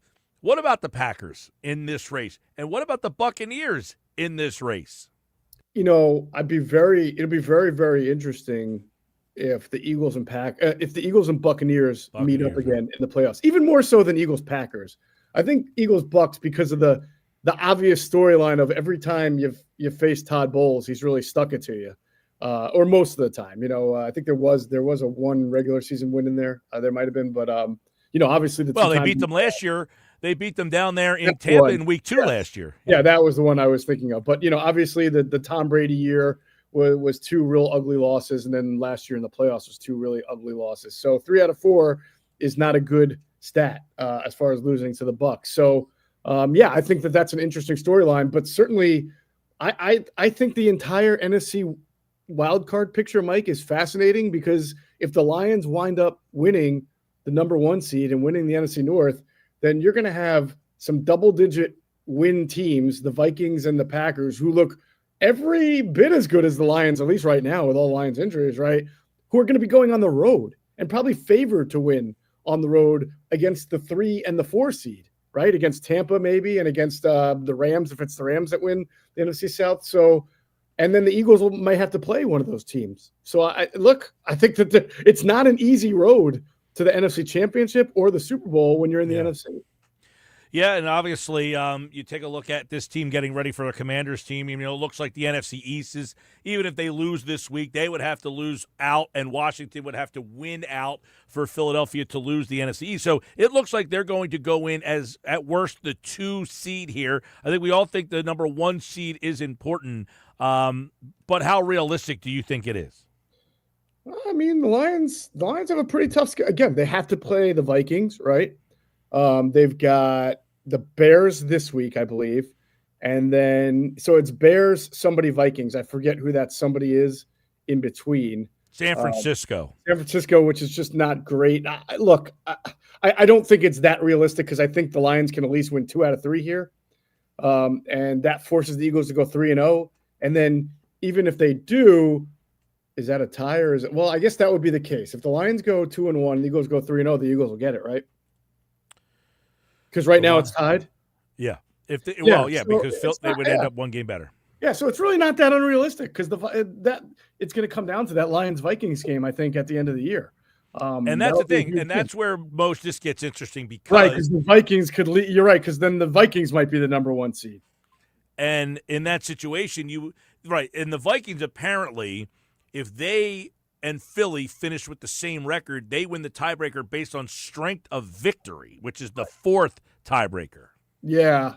So look, I mean, if you're asking me to handicap it, it's not looking great, but I wouldn't put it out. It's not like both of those teams have easy schedules. I know Seattle's not great, and they really did not play well against the Packers last week, but could they beat the Vikings? Yeah, sure. They could. It's not like Seattle's terrible. They're an 8 or 9 win team right now. So there's some interesting games there. Well, and the interesting part about this, Moshe, is as you kind of look at this, it almost feels like the Eagles could be going into the last week with 2 losses, and that game might mean something. It might not mean something, and them having to be in limbo of what we do in this last week, depending on the 2 teams, one of them has to lose here, right? So it does make for them to have a pretty interesting final 3-week stretch, especially with the Barkley story going for the record against the Giants, that whole possibility. There's a lot that goes into this here. Hey, Mike, there's a reason why. Now you're thinking with your suit and tie on. Now you're thinking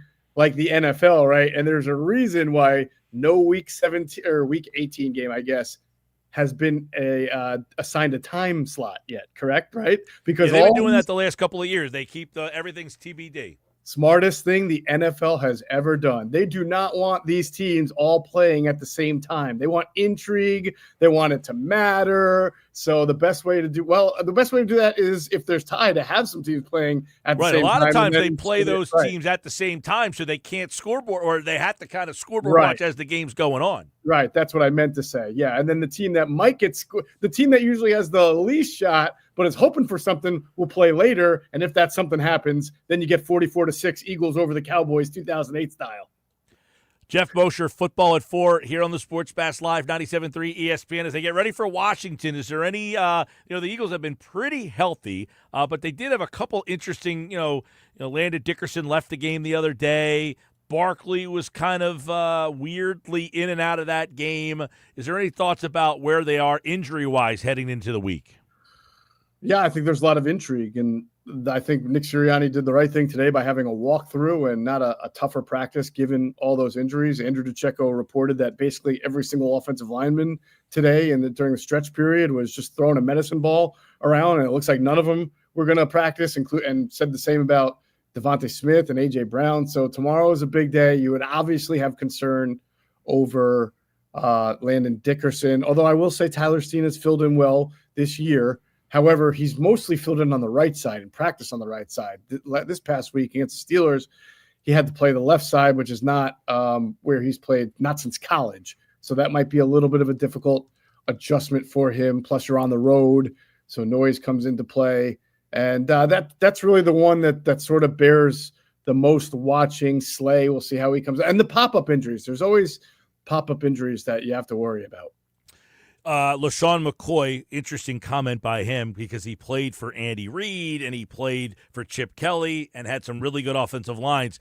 Listen to what he said about this offensive line. This is the best. Don't get mad at me, Kelsey. You know you my favorite. Jason Kell, you know what I mean? This is the best offensive line I've ever seen. Ever seen in football. Y'all tell me. So they pass block great. They run block great. I mean, they do everything. Because they got size, they got speed, they athletic, they got tackles, they got guards, they got centers. And because they got backups. They got guards, they got centers, they got tackles, they got backups. I mean, he thinks this is the best offensive line he's ever seen. Man, that is tough. I still think the 2017 offensive line, and granted, you had no Jason Peters and Big V had to fill in, and Wisniewski was at left guard, so that's not the sexiest, but you had Kelsey, Brandon Brooks, and Lane Johnson. You had, at that time, very inarguably, I think, the number one player at his position at center, right guard, and right tackle. You still have the number one right tackle, and I don't know that you have a number one player at his position. I think Landon Dickerson's pretty close. I liked Cam Jurgens. He's had a great year, but he's not like Frank Ragnow for the Lions, right? I mean, there are a couple other centers who are ahead of him in the pecking order. Jordan Mailata is so underrated, and I have to give him a ton of credit because there were times last year, Mike, that I thought he struggled. I didn't think last year was his best year as opposed to maybe the year they went to the Super Bowl. But this year, the fact that I can't even remember talking about him, which for an offensive line is a great thing, he has played really, really well. Best left tackle in the league. I mean, I think that's still up for debate. But and honestly, Jeff, he went out 4 games. He went out 4 games and they won. I forgot about that. Yeah, right, and that's where McCoy says they got backups. they got do, backups too. And they've always had backups. But yeah, there are some offensive line men who are asked to pass block a little more, which is a little tougher at times because the Eagles run the ball a lot. But listen, top 2, top 3. You could put the Eagles there in the league, but I still there's a small place in my heart, man, for the 2017 offensive line. With Big V and the injury stuff because of that. Yeah, but it was really the center. They weren't center the most to the right. talented. You went center, right guard, right tackle, elite, all pro, number one in this position at each one. Well, the other thing is too, Lane Johnson just shows no signs of slowing down. He does not. And the knock on wood here, he stays healthy this time around. I mean, the guy was a warrior, played through that adductor tear 2 years ago in the playoffs. And, he has been healthy. He's been really good. I'll give LaShawn McCoy at this point, and I think that this is really what speaks to it. There's only a couple of teams, Eagles probably, the Lions probably.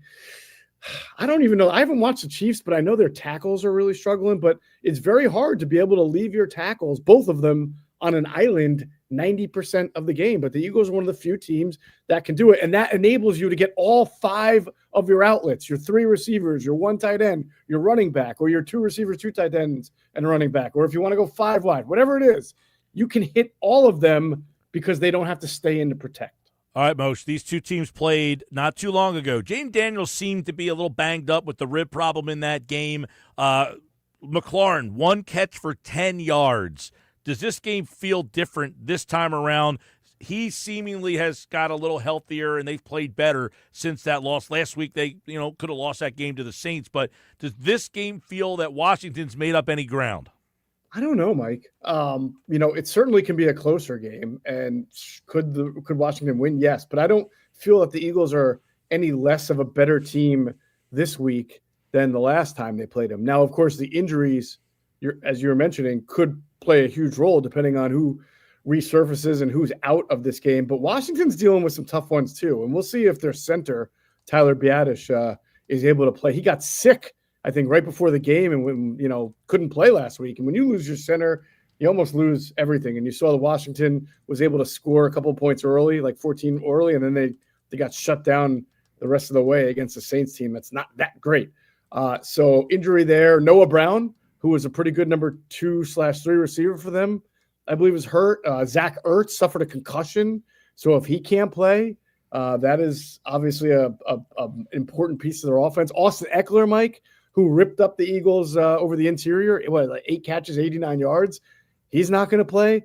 So if anything, you might say Washington's a little bit worse. Even if Daniels is feeling better from a personnel standpoint, they might be a little bit worse off than the last time they played the Eagles. Well, they got a lot to play for, too. The Rams are on their heels, and, of course, that game happens in Washington this weekend. The Eagles and the Commanders, and you can listen to it right here on 97.3 ESPN. This is Football at 4. Jeff Mosher is off next Wednesday for Christmas. I will talk to you Monday. Moshe will have a Monday with Mosher, my final one of the year. I'm off the rest of the year after Monday, but Jeff Mosher, I will see you then.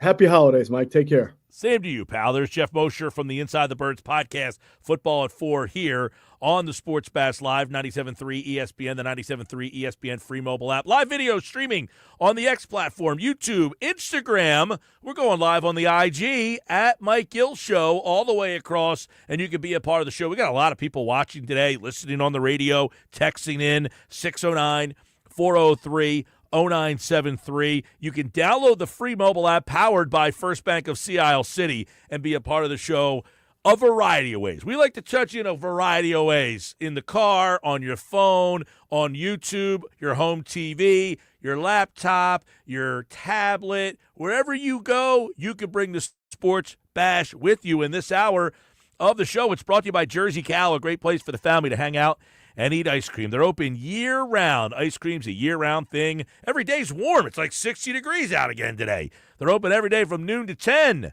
in Northfield and in Brigantine. Ice cream's a year-round thing at Jersey Cal. When we come back, what kind of nuggets does Nick Earnshaw have today? Find out next. Nicky Nuggets is here on the Sports Bash.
All right, 4:30 Sports Bash Live, 97.3 ESPN. Time for Nick's Nuggets. They're brought to you by the Fanatics Sportsbook at Ocean Casino Resort in Atlantic City. We're there every Monday, by the way. I'll be there this Monday. You can check out the Sports Bash Live on location every Monday at Ocean Casino's Fanatics Sportsbook. He is host of The Shift podcast and producer of The Locker Room weekends on 97.3 ESPN. He's the producer of the Sports Bash today. Nick's Nuggets, another edition with Nick Earnshaw here on the Sports Bash. Those of you watching on the YouTube channel, you can see Nicky Nugs wearing the sweet Sixers white pullover. Yeah, I'm still bought in. I'm still a guy who's bought into the Sixers for some odd reason, but it's okay. It's all right. But another in-studio nugget, by the way. I like the in-studio nugget, by the way. But I will tell you, I tweeted this out the other night. If you have Maxey and Paul George, you got to start winning games. Yes. Okay? All of this, and Maxey said it the other night, George is starting to feel more comfortable. He's getting his role. He said to George the other night, hey, you got to pull the trigger. Don't be worried about it. Take over, yada, yada. This team should be able to win games when you have two all-stars. Maxey's an all-star. George is an all-star. They have enough complementary players that they should win games. This has got to stop how horrible this season has gone. Yeah, it's funny you say that, Mike, because that is nugget number one, where I'm going with the first nugget regarding Tyrese Maxey and Paul George. There was a article written by Keith Pompey in the Inquirer, and it talks about Paul George is finally starting to get comfortable. According to him, he is finally starting to fit into this Sixers team and be a part of this team. It's taken him a while, and remember, they've had a lot of injuries. They've had guys in and out. He's been in and out. And Maxey talked about it. Eric Gordon was also mentioned in this article as well. Like, they've been trying to get it going. And what's crazy to me about this, though, is a quote from Tyrese Maxey in this article saying, quote, I've been telling him, dude, go be Paul George. Go off. Get off. Whatever shot you feel like you need to shoot, shoot it and be aggressive. That is Tyrese Maxey, a quote from the Philadelphia Inquirer. And I don't understand, Mike, why Tyrese Maxey has to be the one to tell Paul George, a veteran in this league, to go off and get off. We talked about this earlier before when they first signed Paul George, and we knew this big three was going to be culminated together.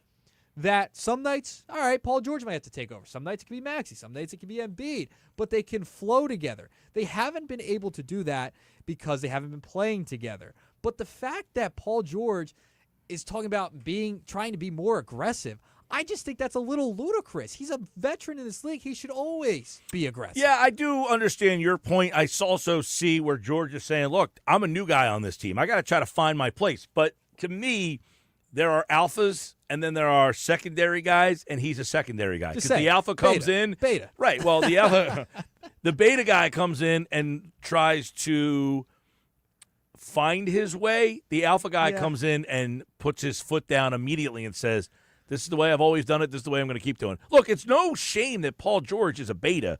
They brought him in to be the best beta. The problem is the alpha hasn't been there, and that's where it's hard to find your footing. Now, he also has to acquiesce in his mind to Maxey, an all-star player, and say, look, this is your team too.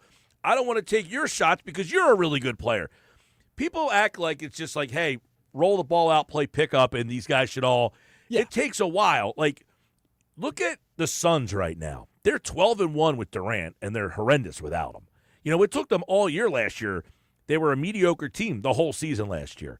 This year, they get 12-1 with Durant because why? They played together all year last year. We forget.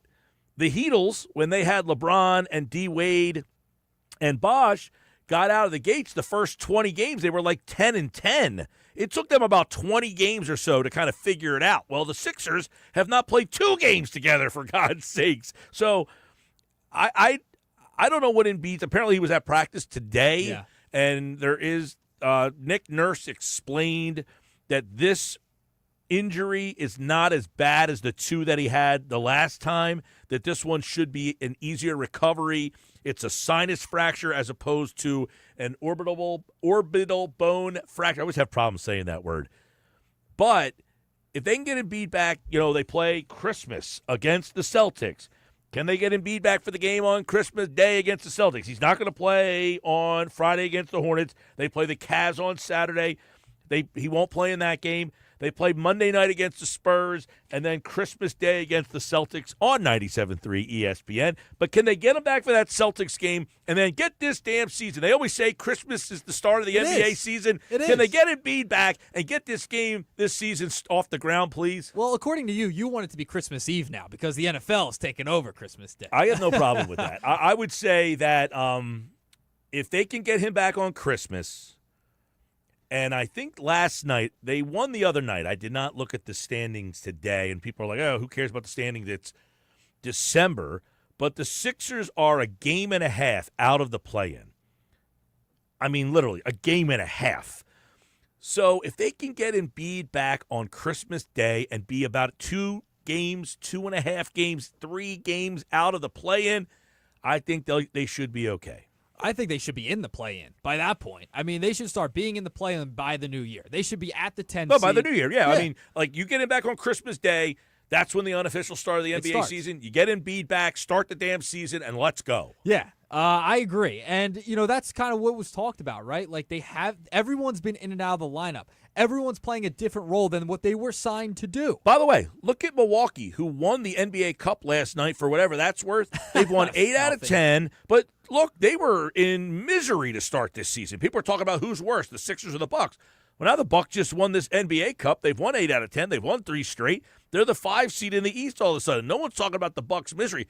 So the Sixers can, if they get healthy, get themselves back into some sort of substance here after Christmas. Christmas Day is the start of the NBA season. Let's go. Yeah, I think that's where you're at with the 76ers. And that's kind of what we've talked about. Like, all right, after Christmas, then if they're really not in it, then you just got to say it's a waste of a year. It's just mush. You move on to next season. But there's still opportunity to salvage this thing. There is. And for people out there saying, yeah, this is going to just be a wash of a year, and not so fast. Not just yet. There's still a little bit of time. They're right in the mix of the play-in. Mike, if they get in the play-in, they could get into the postseason. And like you mentioned, with Milwaukee, they went on a little bit of a streak here. If the Sixers can just get healthy, and it's the same thing over and over and over again. But back to the original nugget with Paul George, it's frustrating that Maxey has to be the guy to be the leader on this team when he's one of the younger guys. He's a younger star. Paul George and Embiid, I get Embiid's, not really a leader, a guy in the locker room. That's fine. He's more of a star player.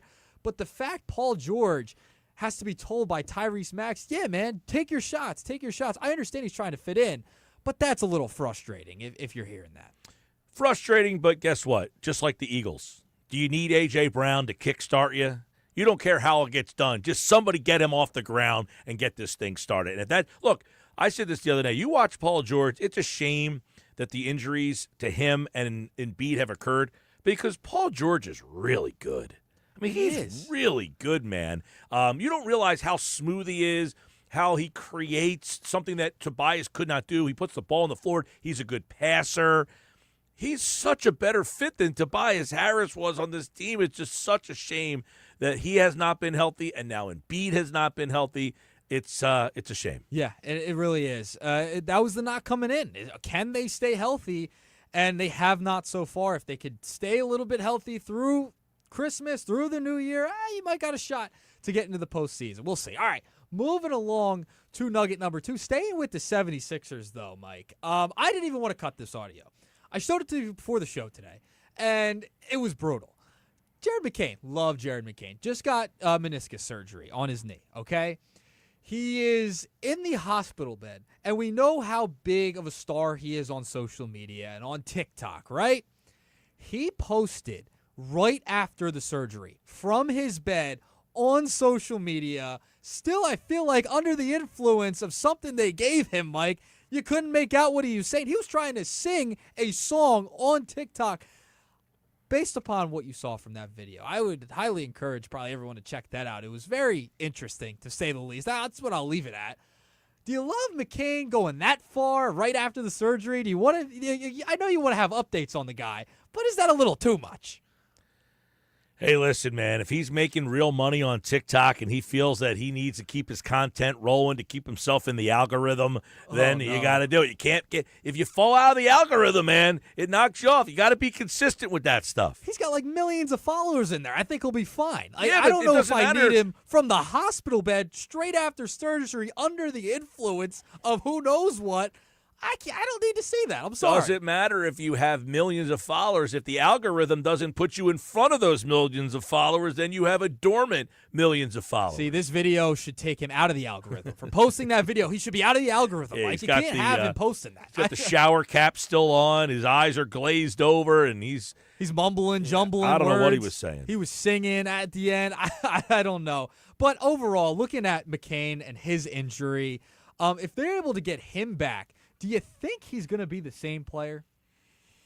Good question. I don't know enough about like his, what his bounce back is. He's a young guy, so you would think so what is the timetable? They just said indefinitely. Indefinitely. There's really none. I mean, what we've seen from Embiid, right? 6 to 8 weeks is usually the timetable for a knee. I mean, we shouldn't have all this knowledge regarding knees and meniscuses, but being a Sixers fan, this is what happens. Well, it depends. The meniscus is one of those that sometimes you've seen NFL players have a meniscus tear and be back a week later, 2 weeks later. There's different levels of meniscus. This one seems like it's a little bit more serious. Yeah, it does. And I would keep him out as long as possible. Remember, he was part of this, the way they were staying afloat, the one bright spot. He was on his way to winning Rookie of the Year. That's going to be out the window now.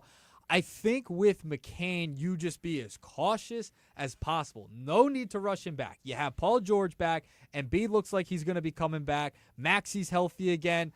Do not rush Jared McCain back, because if you can get him back in the next couple of months, into the new year, you get him back, you integrate him off the bench, he could be a real spark plug again for this team if they can get back into that win column, into the play-in seeding range. Hey, listen, I just told you what I thought about the team without McCain. You get McCain back, and he can find a role. It's just like getting Bryce Huff back right now. Just add it to the mix, right? Yeah, it's going to be the same exact thing. I don't think we need updates from TikTok right after surgery. He could have waited a couple minutes. The algorithm, man. The algorithm. No, it's not though. It's the thing with him was he put it right out after surgery. I mean, they just got done. He woke up and he's already posted TikToks. I think he could have went out into the waiting room and said hello to family first. That's what it seems like. By the way, we got a little breaking news. Uh-oh. All right? Jalen Hurts is at the podium. Uh-oh. He says it is not true that Brandon Graham and Big Dom came to his house during the bye week. Wow. He says that is not true. That's a Jay Glazer report, too. How about that? That's a breaking news nugget. Yep. How about that? Listen, I'll respond to that. Why would he put that out there if it wasn't true? Don't know. Where would he get that information from? Yeah. Who gives you that kind of information and it's faulty information? Because usually Jay Glazer's pretty on the spot. Yeah, with he's his like reports. one guy that doesn't do a lot of hyperbole. Yeah, he usually doesn't do that. So I'm shocked that Hurts came out and just shot it down right away. Maybe he doesn't want it out there, thinking he's not a leader of the team. I don't know, Mike. Jalen Hurts says it isn't true that Brandon Graham and Big Dom came to his house during the bye week to discuss connecting with his teammates more. So he felt like it was a shot then. I mean, is he trying to keep that in-house? And that could be a possibility, because Glazer's usually spot on. And if he's responding to it in that sense, saying it's not true, maybe he's telling the truth and they didn't come out. But well, I did ask, this morning I was on Birds 365, and I asked those guys, why did it take 10 weeks to come out? And their response, McMullen, was maybe the team conveniently kind of leaked it out there. Yeah, but now he's coming back and rebutting it, saying, no, that's not true. I think that's an odd... That's weird. It's an odd story to float out there, and then why would you want to make Glazer put something out there that's not right? Even if it's not true, isn't it a good look for Jalen Hurts? You know what I mean? Like, even if Glazer's report was wrong, isn't it still a good look for Jalen Hurts to go out there and be like, and if he's asked about it, he could say, yeah, I want to connect my teammates. He could have deflected that easily, but he came out and shot it down. Yeah, I'm a little surprised by this whole thing. Yesterday that it came out so late, and now him kind of rebuffing the whole thing here. I think that's a little weird. So that was a lead nugget yesterday. Yeah, that was number one nugget yesterday. It was an audible nugget. Yeah, that was an audible nugget. What was the nugget that got bounced? The nugget that got bounced yesterday had to do with Brian Dawkins. Oh, okay. It had to do with Brian Dawkins. So I was going to talk about B-Dawk, and he had a lot of good things to say about Quinyon Mitchell. I could actually bring that up right now. He actually mentioned Brian Dawkins. He was on yesterday with Up and Adams, Kay Adams' show, and he talked about Quinyon Mitchell. Well, number one is the aggressiveness of each one of them. All of the young guys that have been put in, and their willingness to go and stay aggressive throughout the game, right? And as far as, and I'm pretty sure you're talking about Quinyon outside, as far as his island is concerned, his ability to do what he's doing at a young age, man, like that is not normal. It's not normal for a player of his age to do that. I mean, he's doing Revis Island things, and for Brian Dawkins to come out and say that's massive praise from an Eagles legend there, Mike. Everything that he has said, he must have been doing the major car wash because he's been all over the place. Everywhere. And everything he has said has essentially, backed that he believes in this team. Now, Brian Dawkins, one of those guys, I don't see him not believing in this team. Sometimes and that's why the whole Brandon Graham thing was crazy. Because Brandon Graham's one of them guys that you never hear him knock or say anything negative. Brian Dawkins is another one of those guys. Everything is positive. Everything is great. You wouldn't expect him to come out and rip the franchise or the team. By the way, Brandon Graham's also refuting the report on Instagram as well from Jay Glazer. So According Brandon Graham is Smith, also saying that this did not happen? Yeah. So he must have been fed bad information. You got all the Eagles coming out saying this was not true. Wow. Now, does Jay Glazer come back on Sunday and say, I stand by my reporting? Yeah, I don't know. This is crazy stuff here. Now we have a little bit of more beef. No, here's the thing, right?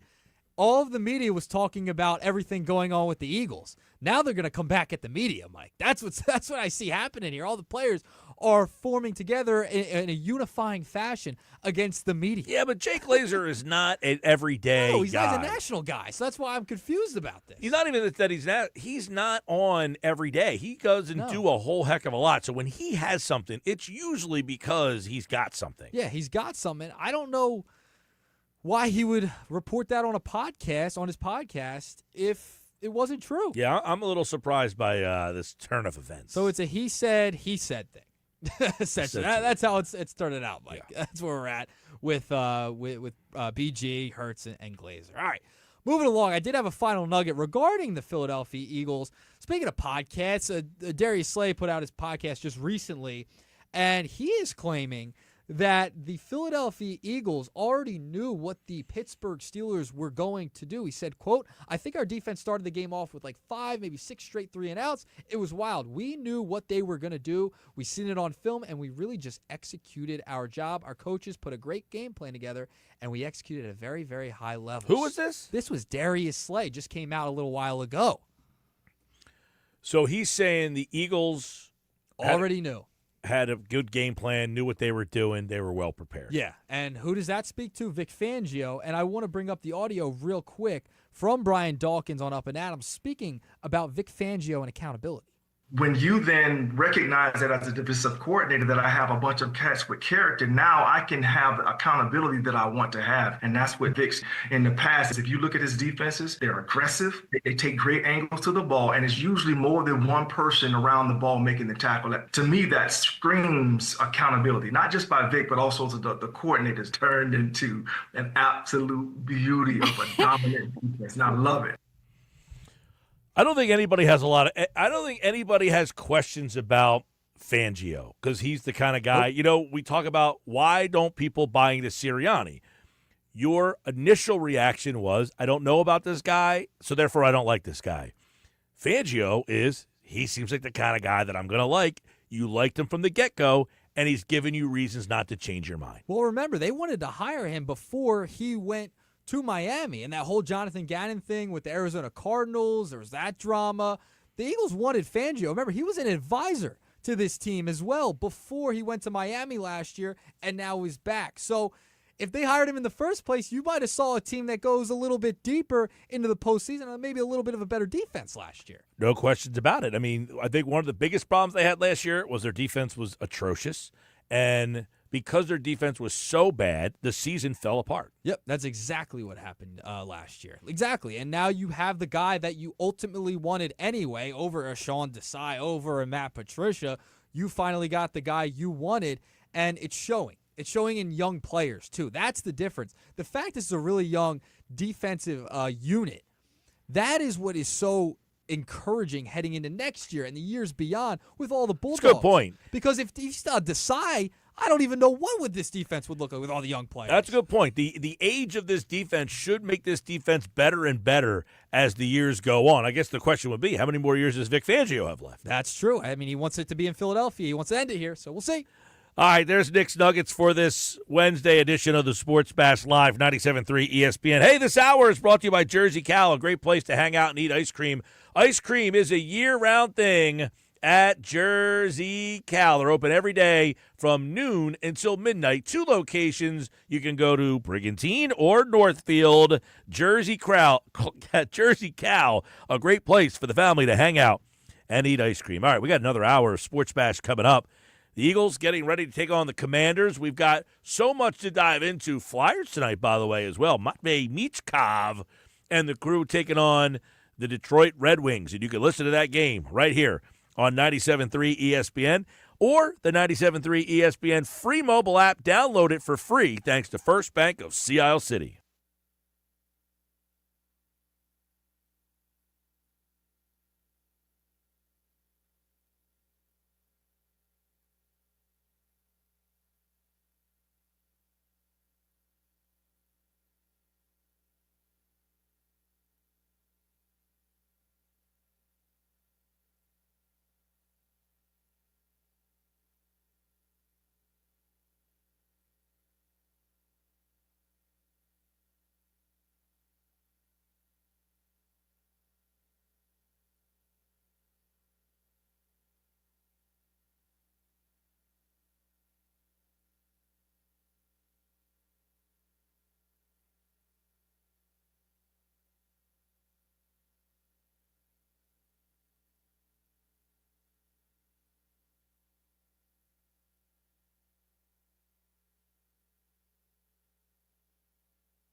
5 o'clock, Sports Bass Live, 97.3 ESPN, the 97.3 ESPN free mobile app. I'm Mike Gill. Nick Earnshaw filled in for Josh today. We got you till the top of the hour. Nick has you on game night tonight. We'll take you till 6, and then he's got you till 7 tonight on 97.3 ESPN. It's the Flyers and the Red Wings, as the Flyers have been off, it seems like, for a while. I mean, when was the last time the Flyers played? Feels like everybody's been off. Sixers have been off because of the Cup. Flyers have been off. Been a minute. Flyers played Saturday. It's the last time they played. Yeah, so it's been a couple days. Yeah, so Flyers back in action tonight. You can listen to the game on 97.3 ESPN. We have so many texts today. We got so many different people checking out the show through different social media platforms, on YouTube, on Instagram, on the X platform. If you're listening on the free mobile app on your phone, powered by First Bank of Sea Isle City, and of course here on the radio on 97.3 ESPN. One of the questions we've kind of thrown out there today, what do you think of Nick Sirianni? What do you think of this defense? They seem to be the two polarizing things moving forward. I think the Jalen Hurts thing is what it is. I mean, Jalen can do it. Do they ask him to do it? That's incomplete, undecided. But defensively, it seems that that's what separates the Eagles from the other contenders, is that they have a really good defense. Is it enough to carry them? Is that enough to separate them from Buffalo, Detroit, Minnesota, Kansas City, and any other contender you want to throw in there? Absolutely, Mike. Absolutely. I mean, the one scenario from the Pittsburgh game that shows me that this defense can carry is when they turn the ball over in the red zone. Okay, when they lost that, was it the punt? I believe it was in the red zone. They got nice field position. I think that's what it was. The fact they held them to a field goal, didn't let them score, that is what shows me that this defense can carry this team. They can get stops no matter what the field position of the other team is. And they're holding teams under 20 points. And the fact is, the difference between the 2022 defense and this defense is that they're stopping top quarterbacks. They're holding them to a lower standard. Well, I feel like this defense, the one thing that has been lacking, but they have overcome it all season, is the pass rusher. Where's that guy? Who is that guy? Is it a necessity? Do they have to have that guy? Because when you look at great defenses, generally they have the TJ Watt, they have the Myles Garrett, they have the Hassan Reddick when they went to the Super Bowl a couple of years ago. Chris Jones is not an edge rusher, but he is a guy that can get to the quarterback. Great defenses. Now, is it a necessity to win that they have to have the guy that finishes off the sack? I don't think it's a necessity. Not with this defense. With this secondary, absolutely not. If they stay healthy, that's the main thing, as always. They stay healthy in that secondary, they can stop anybody. I was told the main thing's the main thing. The main thing is the main thing, usually. But they can stop anything. They can stop literally anything. When you have a guy like Quinyon Mitchell, Brian Dawkins mentioned it, who played in the clip in the last hour, that this is somebody who is playing above and beyond expectations. He's playing at a Darrelle Revis Island level. That's how good he's been. And if you look at the team they're playing this week, and Terry McLaurin, right, top receiver for the Commanders, had a couple of touchdowns just a week ago a couple days ago against the Saints. He held him to nothing the last time they played. That's huge. Yeah, there's a couple things here that I think that we should point out here. When we're talking about this defense, what stands out? There's a lot of unquantifiable things from 6 weeks ago, 10 weeks ago, that are now coming to light. Quinyon Mitchell was a rookie. Didn't know what you were getting from him. We didn't hear that this guy was having a great camp and he was the star of camp. Heck, they didn't even start him on the outside in camp. He was in the slot. They were moving him all over the place. It really wasn't until, hey, the season's starting. Guess what? He's starting at the outside corner. Cooper DeJean was hurt. He didn't play. You almost felt this might be a lost year for him. Why? Well, he's a rookie. He missed training camp. And Vic Fangio might not even give him an opportunity because he missed all the camp and he might be so far behind that he never really makes an impact. It almost felt like that's the way this season was going to go for him. Well, here he is. He might be the biggest impact of all. When they inserted him, the defense made a total transformation. Then you have Zach Bowen. You had no expectations. When we did the sports bash on the day Zach Bond signed, there was no, oh, wow, what a great signing. This guy is going to change the dynamics of the Eagles' defense. No, nobody thought that was going to happen. So you have 3 guys that have come to this team that weren't here last year and have completely changed the dynamics of the defense. In fact, Zach Bond signed on March 11th, 2024 at about 6:20 in the evening. He agreed to terms with the Philadelphia Eagles, and this is what it says. A 2020 third-rounder, Bond is a space-filling situational pass rusher whose only 2 career sacks came in 2023. Headed into his age 28 campaign, he is not a projectable flyer for a retooling Eagles defense. Wow. 1 year, $3.5 million, and had a 2.375. By the way, the one thing signing that bonus. I read there that I did not realize is he's going to be 29 years old next year. So everybody's talking about you got to sign him. He's getting to that age where you start to worry, although he doesn't have a lot of tread on the tires. No, he's only got this year, essentially. And the Saints, it felt like they didn't use him right when he was down in New That's Orleans. obvious. I mean, they didn't use him right. And when he joined this team, I mean, this emulates. You know who this reminds me of? 2017 Patrick Robinson. He is this year's Patrick Robinson. When the Eagles made that signing, he came up with that big interception in the playoffs, had that moment. He has been that type of guy, but I think Bond's been even way more impactful than Robinson was. No doubt. And I'll tell you what, these 3 guys have changed the perception of this defense entirely. You now think the Eagles have linebackers. You have a shutdown corner. You have a slot guy that tackles. The other guy in the mix here that I think is a very big key moving forward for all of this is Jalen Carter. And it's because they don't have the edge rusher. But is he Philadelphia's version of Chris Jones for Kansas City, where your pass rush and your best disruptor like Aaron Donald with the Rams? They didn't have that big pass rusher, but they had Donald, who wrecked games up the middle.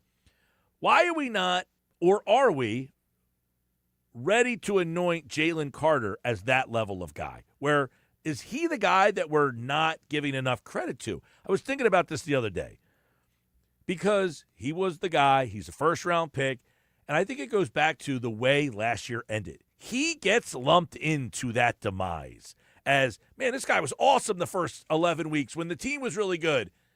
And then when the team fell apart, it was, well, Carter's not really played all that well. He's kind of hit the rookie wall, if you will.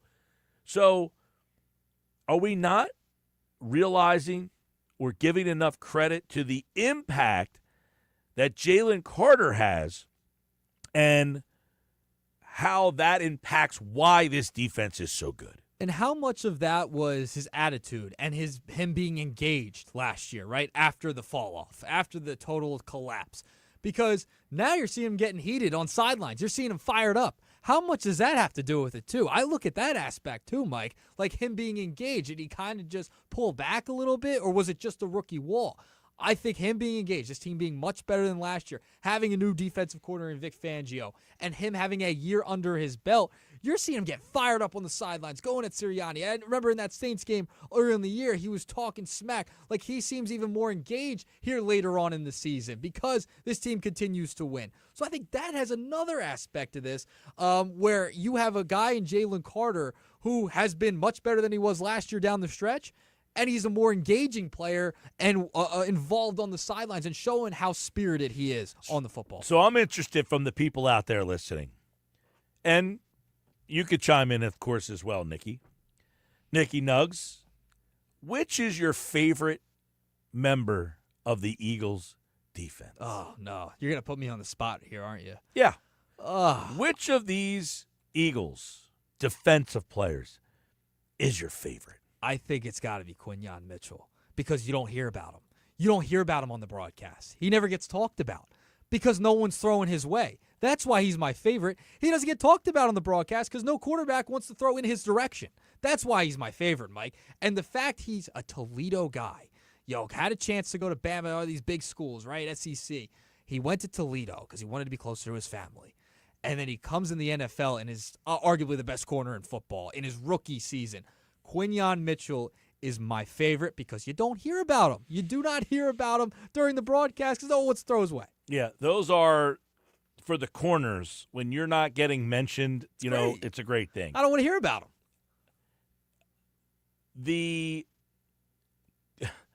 The Quinyon Mitchell element of this is just absolutely crazy that this guy has come in the league and made such a big impact because, keep in mind, there were choices to make when he got drafted. Do you remember the choices to make when he got drafted? Oh, I'm going back. Well, there was a few, right? There was a few corners that could have been taken, and he was kind of on the outer edge, wasn't he?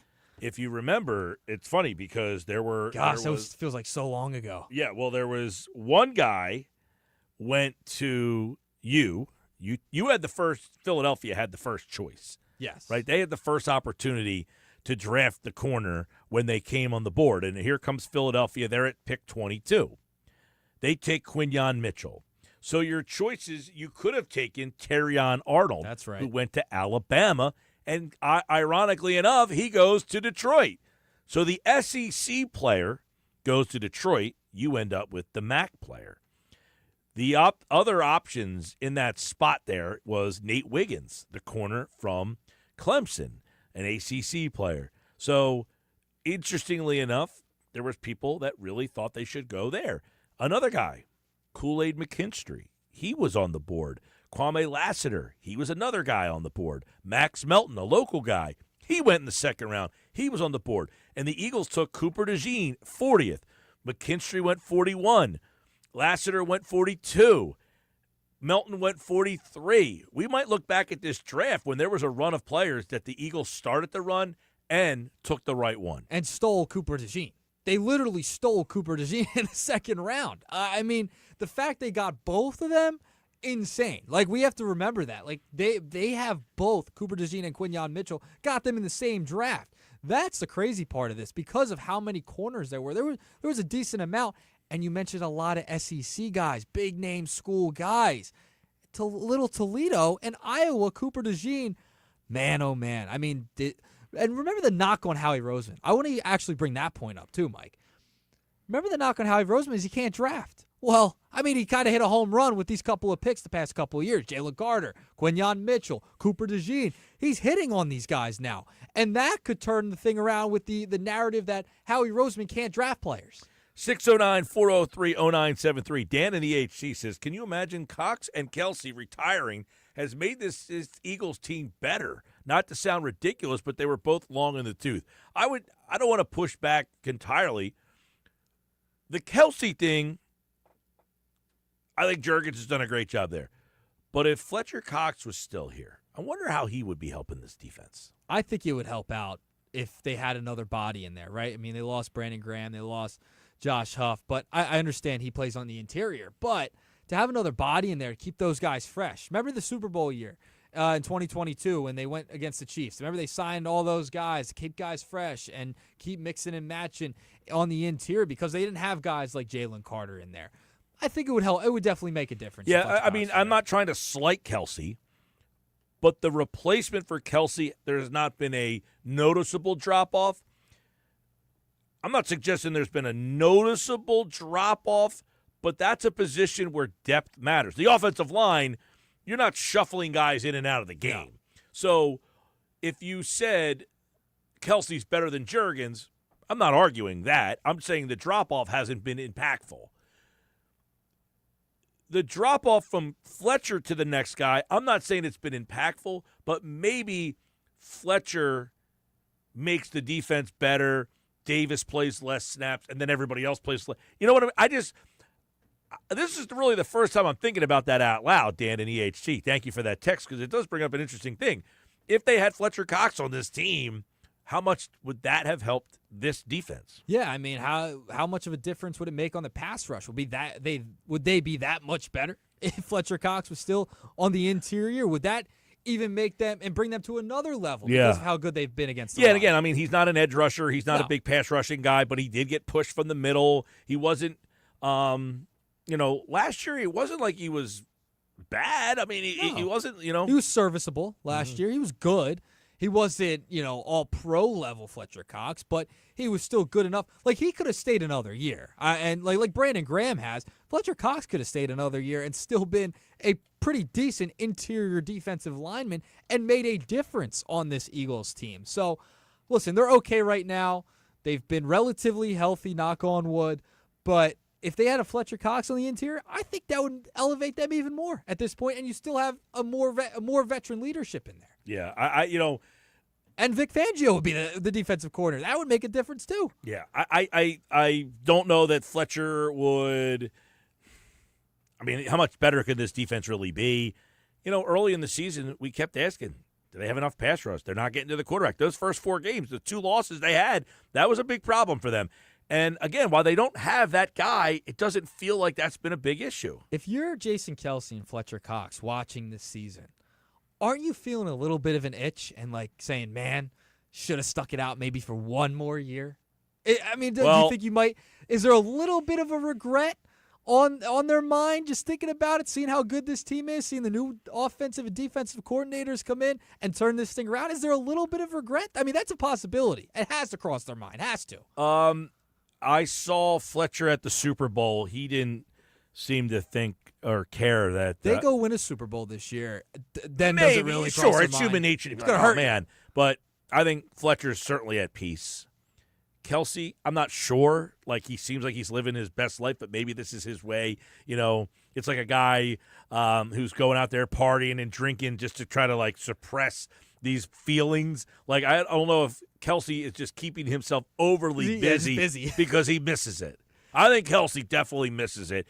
Fletcher, I think, probably could care less. He's probably in a tree stand somewhere getting ready for a 6-pointer. He's got his ring. He doesn't need another one. He's fine. Oh, I definitely think human nature will walk in and say, man, I could have been a part of that, and I wish, but I don't think it's eating him up on the inside. I think you're right. It's probably eating Kelce up. I could totally see it eating Kelce up a little bit. Like, if he stuck it out for one more year, this was still waiting for him.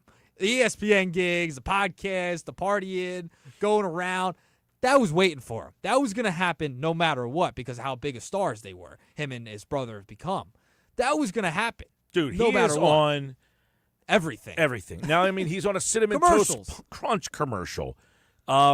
He's on every other commercial. And now his wife is beginning to take over my television. She is now, the other day, she came out with her podcast, right? Her new one? Her podcast took over. Is the number one. It's more listened to than Rogan's. Crazy. Yeah. The fact she just put out like one episode, it shot to number 1. Where did I see her the other day talking to somebody? She was on the sideline of a game. Was it Brady? Was she talking to Brady? She was on the sideline somewhere talking to someone, and you're almost like, okay, enough already. Are we like in that sphere Oh, now? I said this. The Monday night game that he was in the booth when the Eagles played, right. I said, okay, it's overkill. It's too much. You going to watch his late night show?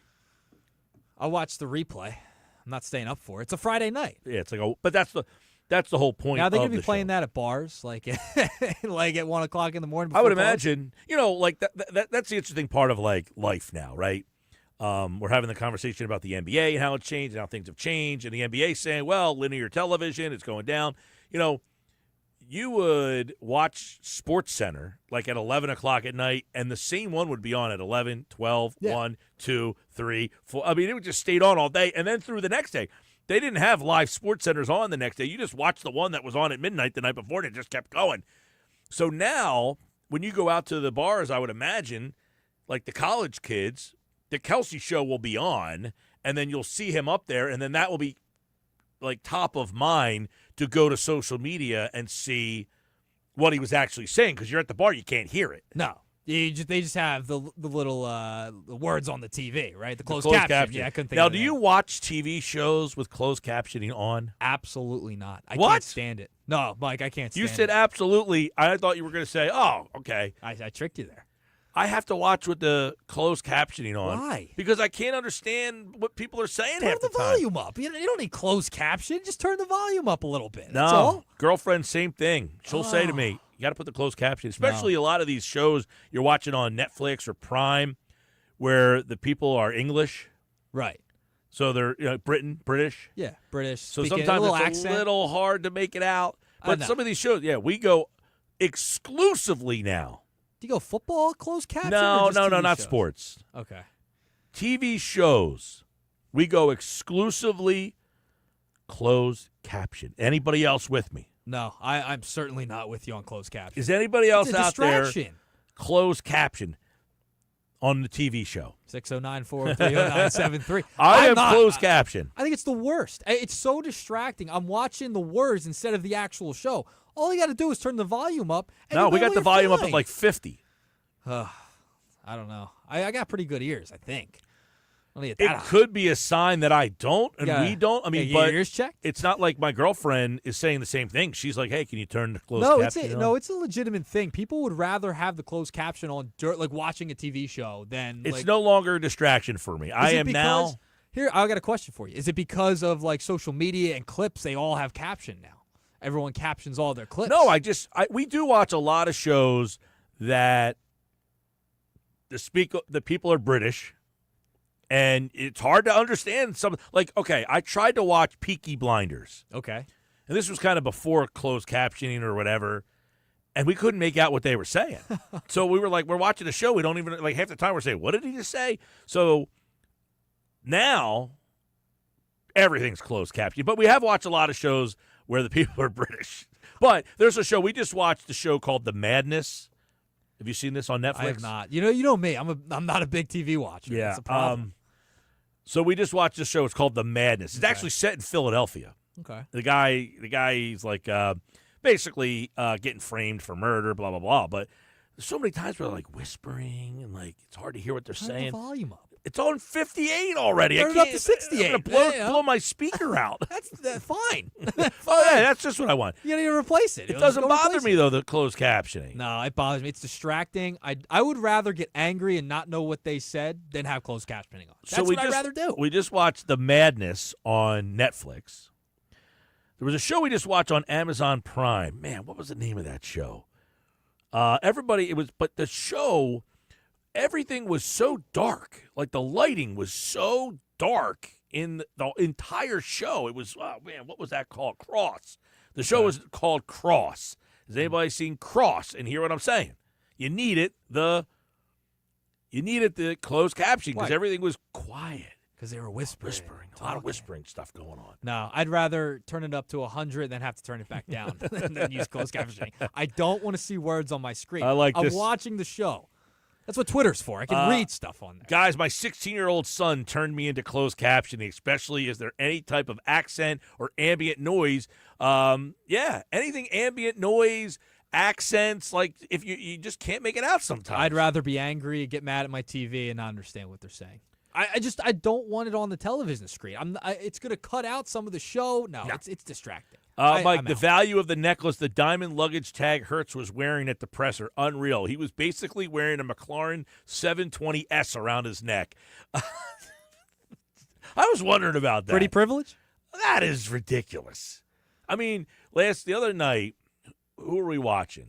It was the Chiefs. Who they play? The Chiefs, Browns? Yeah, Chiefs Browns the other day. They showed Kelsey walking in, Travis, and he had this ridiculous jacket on. Oh, he's the worst. He's got the worst fashion. Yeah, Let me tell you. and I was like, okay, this is where we're at a point in the world where people make too much money. When you make a decision to buy a jacket that you would never buy because it's so ugly, that is the kind of money that you just don't need anymore. Yeah.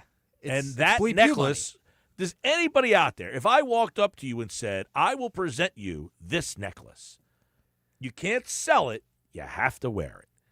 Does anybody want that necklace? Or is that just, I am so bored with the money sitting in my bank account that I have to do something? Listen, he got a big-time contract. He wanted to go out and splurge a little bit. I don't That's what you're splurging on? Why not? He's got it. What else is he going to spend it on? I mean, he does a lot of stuff in the community. Give himself a little gift. Yeah, I guess. I don't Fine. know.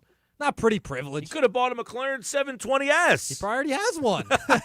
There's another thing you can add on. Touche. All right, Nick's got the big three coming up. Sports Bash Live 97.3. He's in for Josh today. We got you till 6. He's got you on game night. We got the Flyers tonight. You can listen to the Flyers on 97.3 ESPN. That was good.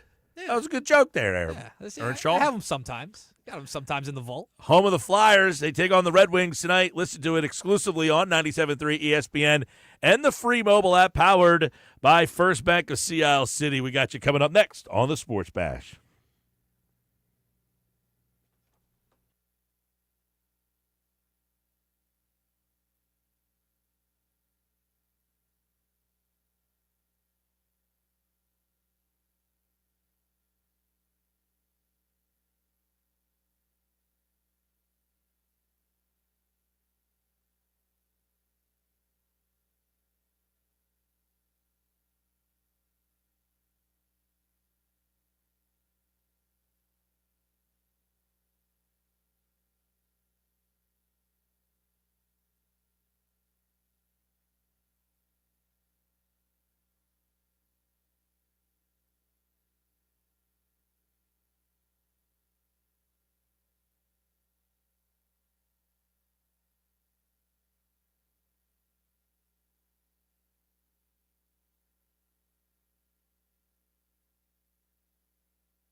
5:33 on your Wednesday. Sports Bash Live, 97.3 ESPN, the 97.3 ESPN free mobile app. Eagles injury report. 9 players DNP. 8 of the 9 were resting today. Saquon Barkley, Mekhi Becton, A.J. Brown, Landon Dickerson, Lane Johnson, Cam Jurgens, Jordan Mailata, Devontae Smith. They're all out today resting. The only guy on that list that is DNP is Sidney Brown with a concussion. Britton Covey and Jalen Hurts are both full participants. Hurts has that left finger. He broke his finger, apparently. Covey has a neck. He didn't play last week, but looks like he should be back this week. And then Bryce Huff was limited today with wrist surgery from back in November. He's back today, and the 21-day window is now open for him. Nick Sirianni did address him earlier today and didn't give much in Nick Sirianni fashion. Nick Earnshaw, he said, we'll see. We'll see how it goes this week. We'll see how long it takes. As you know, the practice window opened up. We'll see how it goes. I would think if they can get Bryce Huff some snaps, get him a couple games under his belt, I would think they would want to do that. Yeah, you want to get as many pass rushers as you can into the mix due to the fact you've had all these injuries. No Huff, doubt. Graham, you want him back. No doubt. No doubt about it. All right, let's get into today's Big Three. But first, I want to tell you about my friends at the Nizam's Indian Restaurant, Route 40 in Egg Harbor Township. They are ready to serve you, I should say, delicious Indian dishes. They have a great special. When the Eagles win, you win. Eagles football special, free tandoori spicy chicken wings whenever the Eagles win for dine-in customers only. They're open 7 days a week from 11:30 to 9:30, and they have a great Sunday buffet. This is what you do. You go to the Sunday buffet before the Eagles game, and then if they win, you go back and get the free tandoori chicken wings at the Nizam's, Route 40 in EHT. All right, let's get into today's Big Three. All right, first one we got is Dominique Foxworth, Mike. We mentioned it a little bit during this show and the pretty privilege regarding Jalen Hurts, right? I want to play the clarification he had on his podcast today regarding those comments on ESPN. Here is Dominique Foxworth on the Dominique Foxworth Show. For those who don't know, so this morning on Get Up or yesterday morning when you're listening to this, I made what I thought was a harmless joke about how Jalen Hurts is benefiting from pretty privilege, which he absolutely is a very attractive man. He's like Jimmy Garoppolo if Jimmy Garoppolo was good. And, of course, Jalen Hurts is an outstanding quarterback, but he be playing into his looks. And I just made a little joke. ESPN pumped it out over the interwebs, and apparently nobody in Philly got a sense of humor. Your stupid bell, too. What is that? That's not attraction. Ain't nobody excited about see a broken bell. I don't even like bells. Have you been to the Bell? Have you? All right. See, okay. Now, his clarification makes me feel that I think he was making a joke, too. I think he thought that was like a lighthearted, funny thing of like, yeah, nobody's ripping this guy because he's so good looking. So, for instance, okay, there are times, Kelly Oubre, I have told my girlfriend that Kelly Oubre is like the best looking human being you've ever seen in your life. Right? Sure. Kelly Oubre, now, I feel like as he's gotten older, he's not as attractive as he was when he was a younger player. Good-looking guy. But he's got those eyes, man. Oubre has those soft eyes. So I said, like, I have no problem calling out and saying to my girl, like, man, he's a good-looking dude. Kelly Oubre is one of those guys. Jeff Saturday's a good-looking man. He's got those soft blue eyes. That's what I think he was saying. That's what I think Foxworth was saying is, man, he mesmerizes the people. He's so good looking that you can't criticize him. Then it was on his delivery then. It was a bad delivery by Foxworth then. Bad joke. It was a good. I got the joke, though. That's my point is the way. That's why I was saying, why is this a big deal? Like, am I missing the joke? I thought it was a joke. I think it's because he took kind of subliminals in there. He threw a couple shots at Jalen Hurts in the joke as itself, which I don't know. I just don't think it was that great of a joke. He could have done a much better job of putting it together. I agree with you. I don't think like it was funny. Like, I don't think there was humor involved, but I think he was trying to make a lighthearted comment of he's such a good-looking guy that he's not being criticized because he came out looking all good because of the outfit. He had a completely different look. We've never seen him come out with the Kangol backwards, the Maserati around his neck. I mean, we've never seen that from him. The key word you mentioned right there, he tried.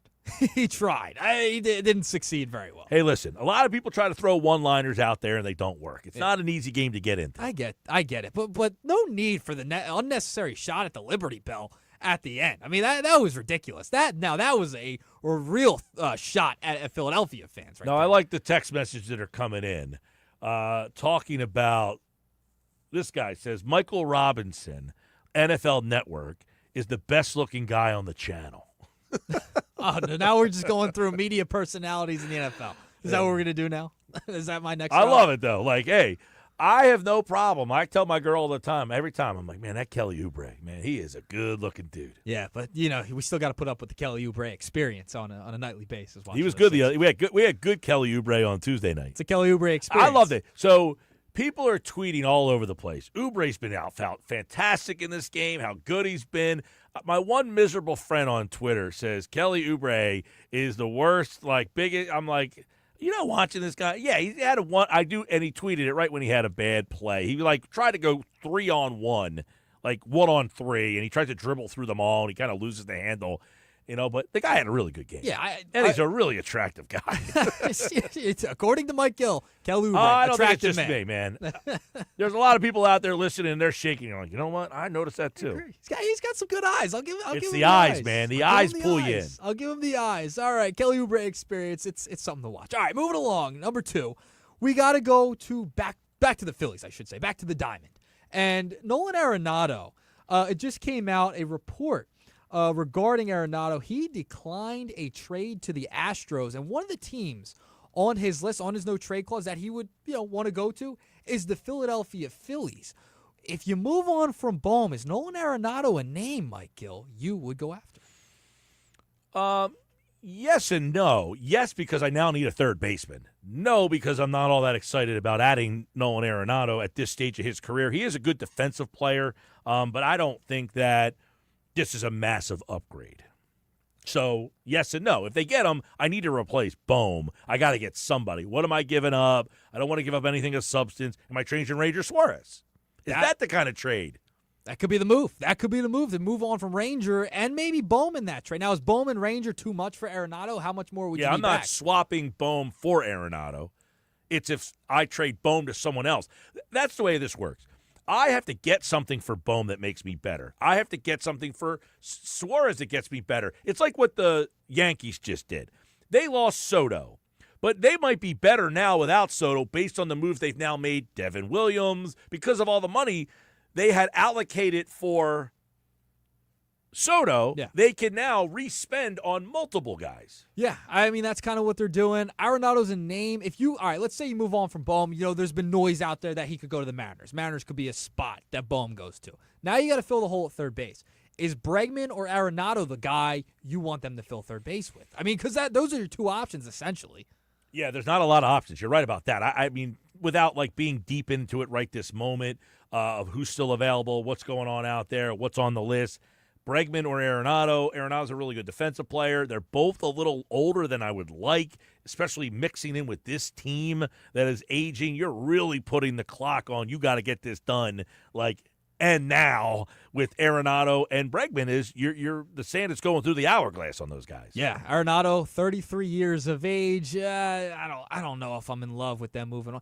I might as well just keep Bohm at this point since you can't even get anything for him at this point. I mean, yeah, seriously. the only the Bohm thing is a tough one because the value for him is not what you were hoping for. You want a pitcher to replace Bohm and then replace Bohm with a hitter, and you're not finding the pitcher that you get, that is excitable enough for you to get rid of Bohm. Yeah, we'll see. Arenado, another name out there. Phillies were on his list. He could be a guy that gets traded in the meantime. All right, final topic of the big three, Doc Rivers. He did something last night, Mike, that he never did in a Sixers uniform. Win a championship. Win a title, I should say. Win a title. We'll use that term. Instead, he won the NBA Cup. I'm not putting a lot of stock in this. I'm just saying. I mean, he won something. He won a trophy. I will say, Rothstein brought up a good point earlier.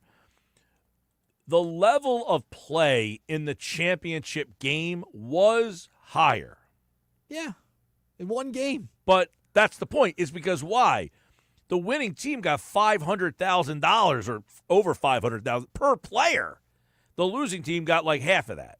So there was legitimate money on the line that made them play at a higher level. So my point is that game did have more intensity, and Doc Rivers was the coach of the team that won a game that had a high intensity. Do the Bucks hang a banner like the Lakers did? Probably. I would imagine that the NBA. Oh. I think the NBA, but I think the This NBA. is a stain. I think the NBA wants teams to. That's brutal. If the Sixers ever won an NBA Cup and they keep this thing around, No, they're don't not hang getting rid of this thing. Don't hang a banner. They're definitely not Please. getting rid of this thing. Well, here's the thing, though. Here's the problem with the NBA Cup. You just mentioned it. There's incentive for players, right? You get a nice check at the end, correct? That's what happens. The winning team. The winning team. Get a nice check at the end. What's the incentive for the fans to watch? What's the incentive for them? The incentive for the fans to watch apparently is that they're actually trying, something that they don't do the other 82 nights a year. But here's the thing. Have we really seen in the other games leading up to the NBA Cup, other than the championship game, other than the final game of the Cup, have they really been trying? Seriously. I mean, I don't see a difference when you're in the group play of the NBA Cup. I don't see a big difference. No, they're not. That's the thing is they tried last night. That's it. They tried. I can't even imagine Got this, lucky though. and got there. Just think, you're an NBA player. You have worked your ass off for free, mind you, for the most part. Grade school, I want to play in the NBA. High school, AAU, college. You probably got paid in college a little bit. You probably got a little something on something. But your whole life is to get to this NBA because you want to play basketball. You love playing basketball. And then you get there, and then you don't even want to try. I mean, what a concept. Yeah, I don't get it, whatever. I don't know if it's a generation of players. It's just a culmination of things that have led to this point. With the NBA, it's sad. It's it's the 3-point shot. It's the new generation of player. There's so many things that have gone into the product not being what it was anymore. And that's the final topic, the big three. I definitely, though, Shaq brought up the point. Can we play the Lefko comment talking about the 3-point shots and how he brought up the way that he explained it really was like an interesting kind of eye-opening comment. Here's what Adam Lefko from TNT said. He was with Shaq on a podcast. Shaq was talking about how the game has deteriorated and there's no strategy. Everybody's doing the same thing. Everyone's just shooting threes. That when he played, and it's like you hate to be like, when I played, get off my lawn. But his point was fans enjoyed the game because every player had a different role. This guy's a slasher. That guy does this. He's a point guard. He's the center. Well, now all 5 guys on the court essentially do the same thing. They all just catch and shoot threes. Very few are very good at it, and very few are good enough to put the ball on the floor. But this is what Adam Lefko said the problem is with the product. There's no competition when it's a 3. It's a contest, not a competition. It's a contest. It's not a competition. A game should be a competition. Who's better? Not a contest of who can hit more threes. And that's essentially what all these games have become. That's a really good point by Adam Lefko, who, by the way, apparently said he interned for me. What? If he did, I really don't remember. I guess this was. He didn't stand out. He may have. Didn't stand I out. think he lives locally, too. He DM'd me one time and said, hey, I interned for you back in whatever. And listen, I've been here for so long. I mean, but maybe he learned something. Maybe he did. Because he sounds like a smart guy. He does. It comes With from the that Mike Gill comment tree. right there. The Yeah. Mike Gill tree. Yeah, that tree is it's a pretty good tree, actually. I'd like to say so. All right, 5:47. We'll get the Bet365 play of the day coming up next. Did Josh give you the standings on the Bet365 play of the day and how I did not. yesterday? He did not. I have to ask him for it. Maybe I'll text him while he's out. He's trying to been remember. getting back to me. Oh, here and here's there. my plays from yesterday. West Virginia versus Memphis, over 60.5. Oh. And Oklahoma City, I lost that one. So I definitely lost that one. The West Virginia-Memphis game, it was a high-scoring game. Did they go over 60? I got to check that out. I bailed out on that game. It was started late. The Cooters Frisco Coffee Bowl last night. Wow. West Virginia and Memphis. All right, that's next. This is the Sports Bash.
All right, time now for the Bet365 play of the day. We'll get out of here tonight. Did we find out the update there? I did not. I don't have the update. Good job. I got to. Last night we lost the NBA game. West Virginia lost 42-37, so that's a cover. So at 1-1 last night. All right, solid. Yeah, so it keeps me about the same record, just 1 win and 1 loss difference. All right, not bad. Not bad. You'd be better tonight. We might be better tonight. Flyers play tonight, by the way. You got. I'm not betting hockey though. By the way, I'm not giving you a hockey play tonight. But why not? That's a good question. Why not? Why don't I bet some hockey? Let's see. Where is tonight's play for me? We went college football for you last night. Tonight, what do we got on the college football schedule tonight? We got a bowl game tonight. I had this in front of me earlier, and then the whole Josh usually has my standings and all that up to date for me. So we got California. Oh, UNLV. that's what it is. Yep, Cal UNLV. Yep. I got Cal tonight in that one. I'm going Cal tonight in the game. They are a 3.5-point dog against UNLV. I like Cal is my Bet365 play of the day. That's it. I like it. All right, that'll be it. That is it for me. I'm back tomorrow. We're live at Chickies and Pete's tomorrow. I believe we are in EHT tomorrow. So Pete G will join me live tomorrow at Chickies tomorrow. Nick Earnshaw produced tonight's show. He's got game night coming up next, followed by Flyers hockey right here on 97.3 ESPN. Good job, Earnshaw. I appreciate it. It was fun. Good First time I nuggets did as that well. for you. Yeah, we'll have to do it again sometime. Yeah, of course. Thanks to all our guests today, Mike McGarry, Ryan Rothstein, Jeff Mosher for today's Football at 4. Tomorrow on the show, McMullen's back, Football at 4. Casey Jr. has one thought every game. That's it for me. I'm Mike Gill. Have a great rest of your Wednesday, everybody.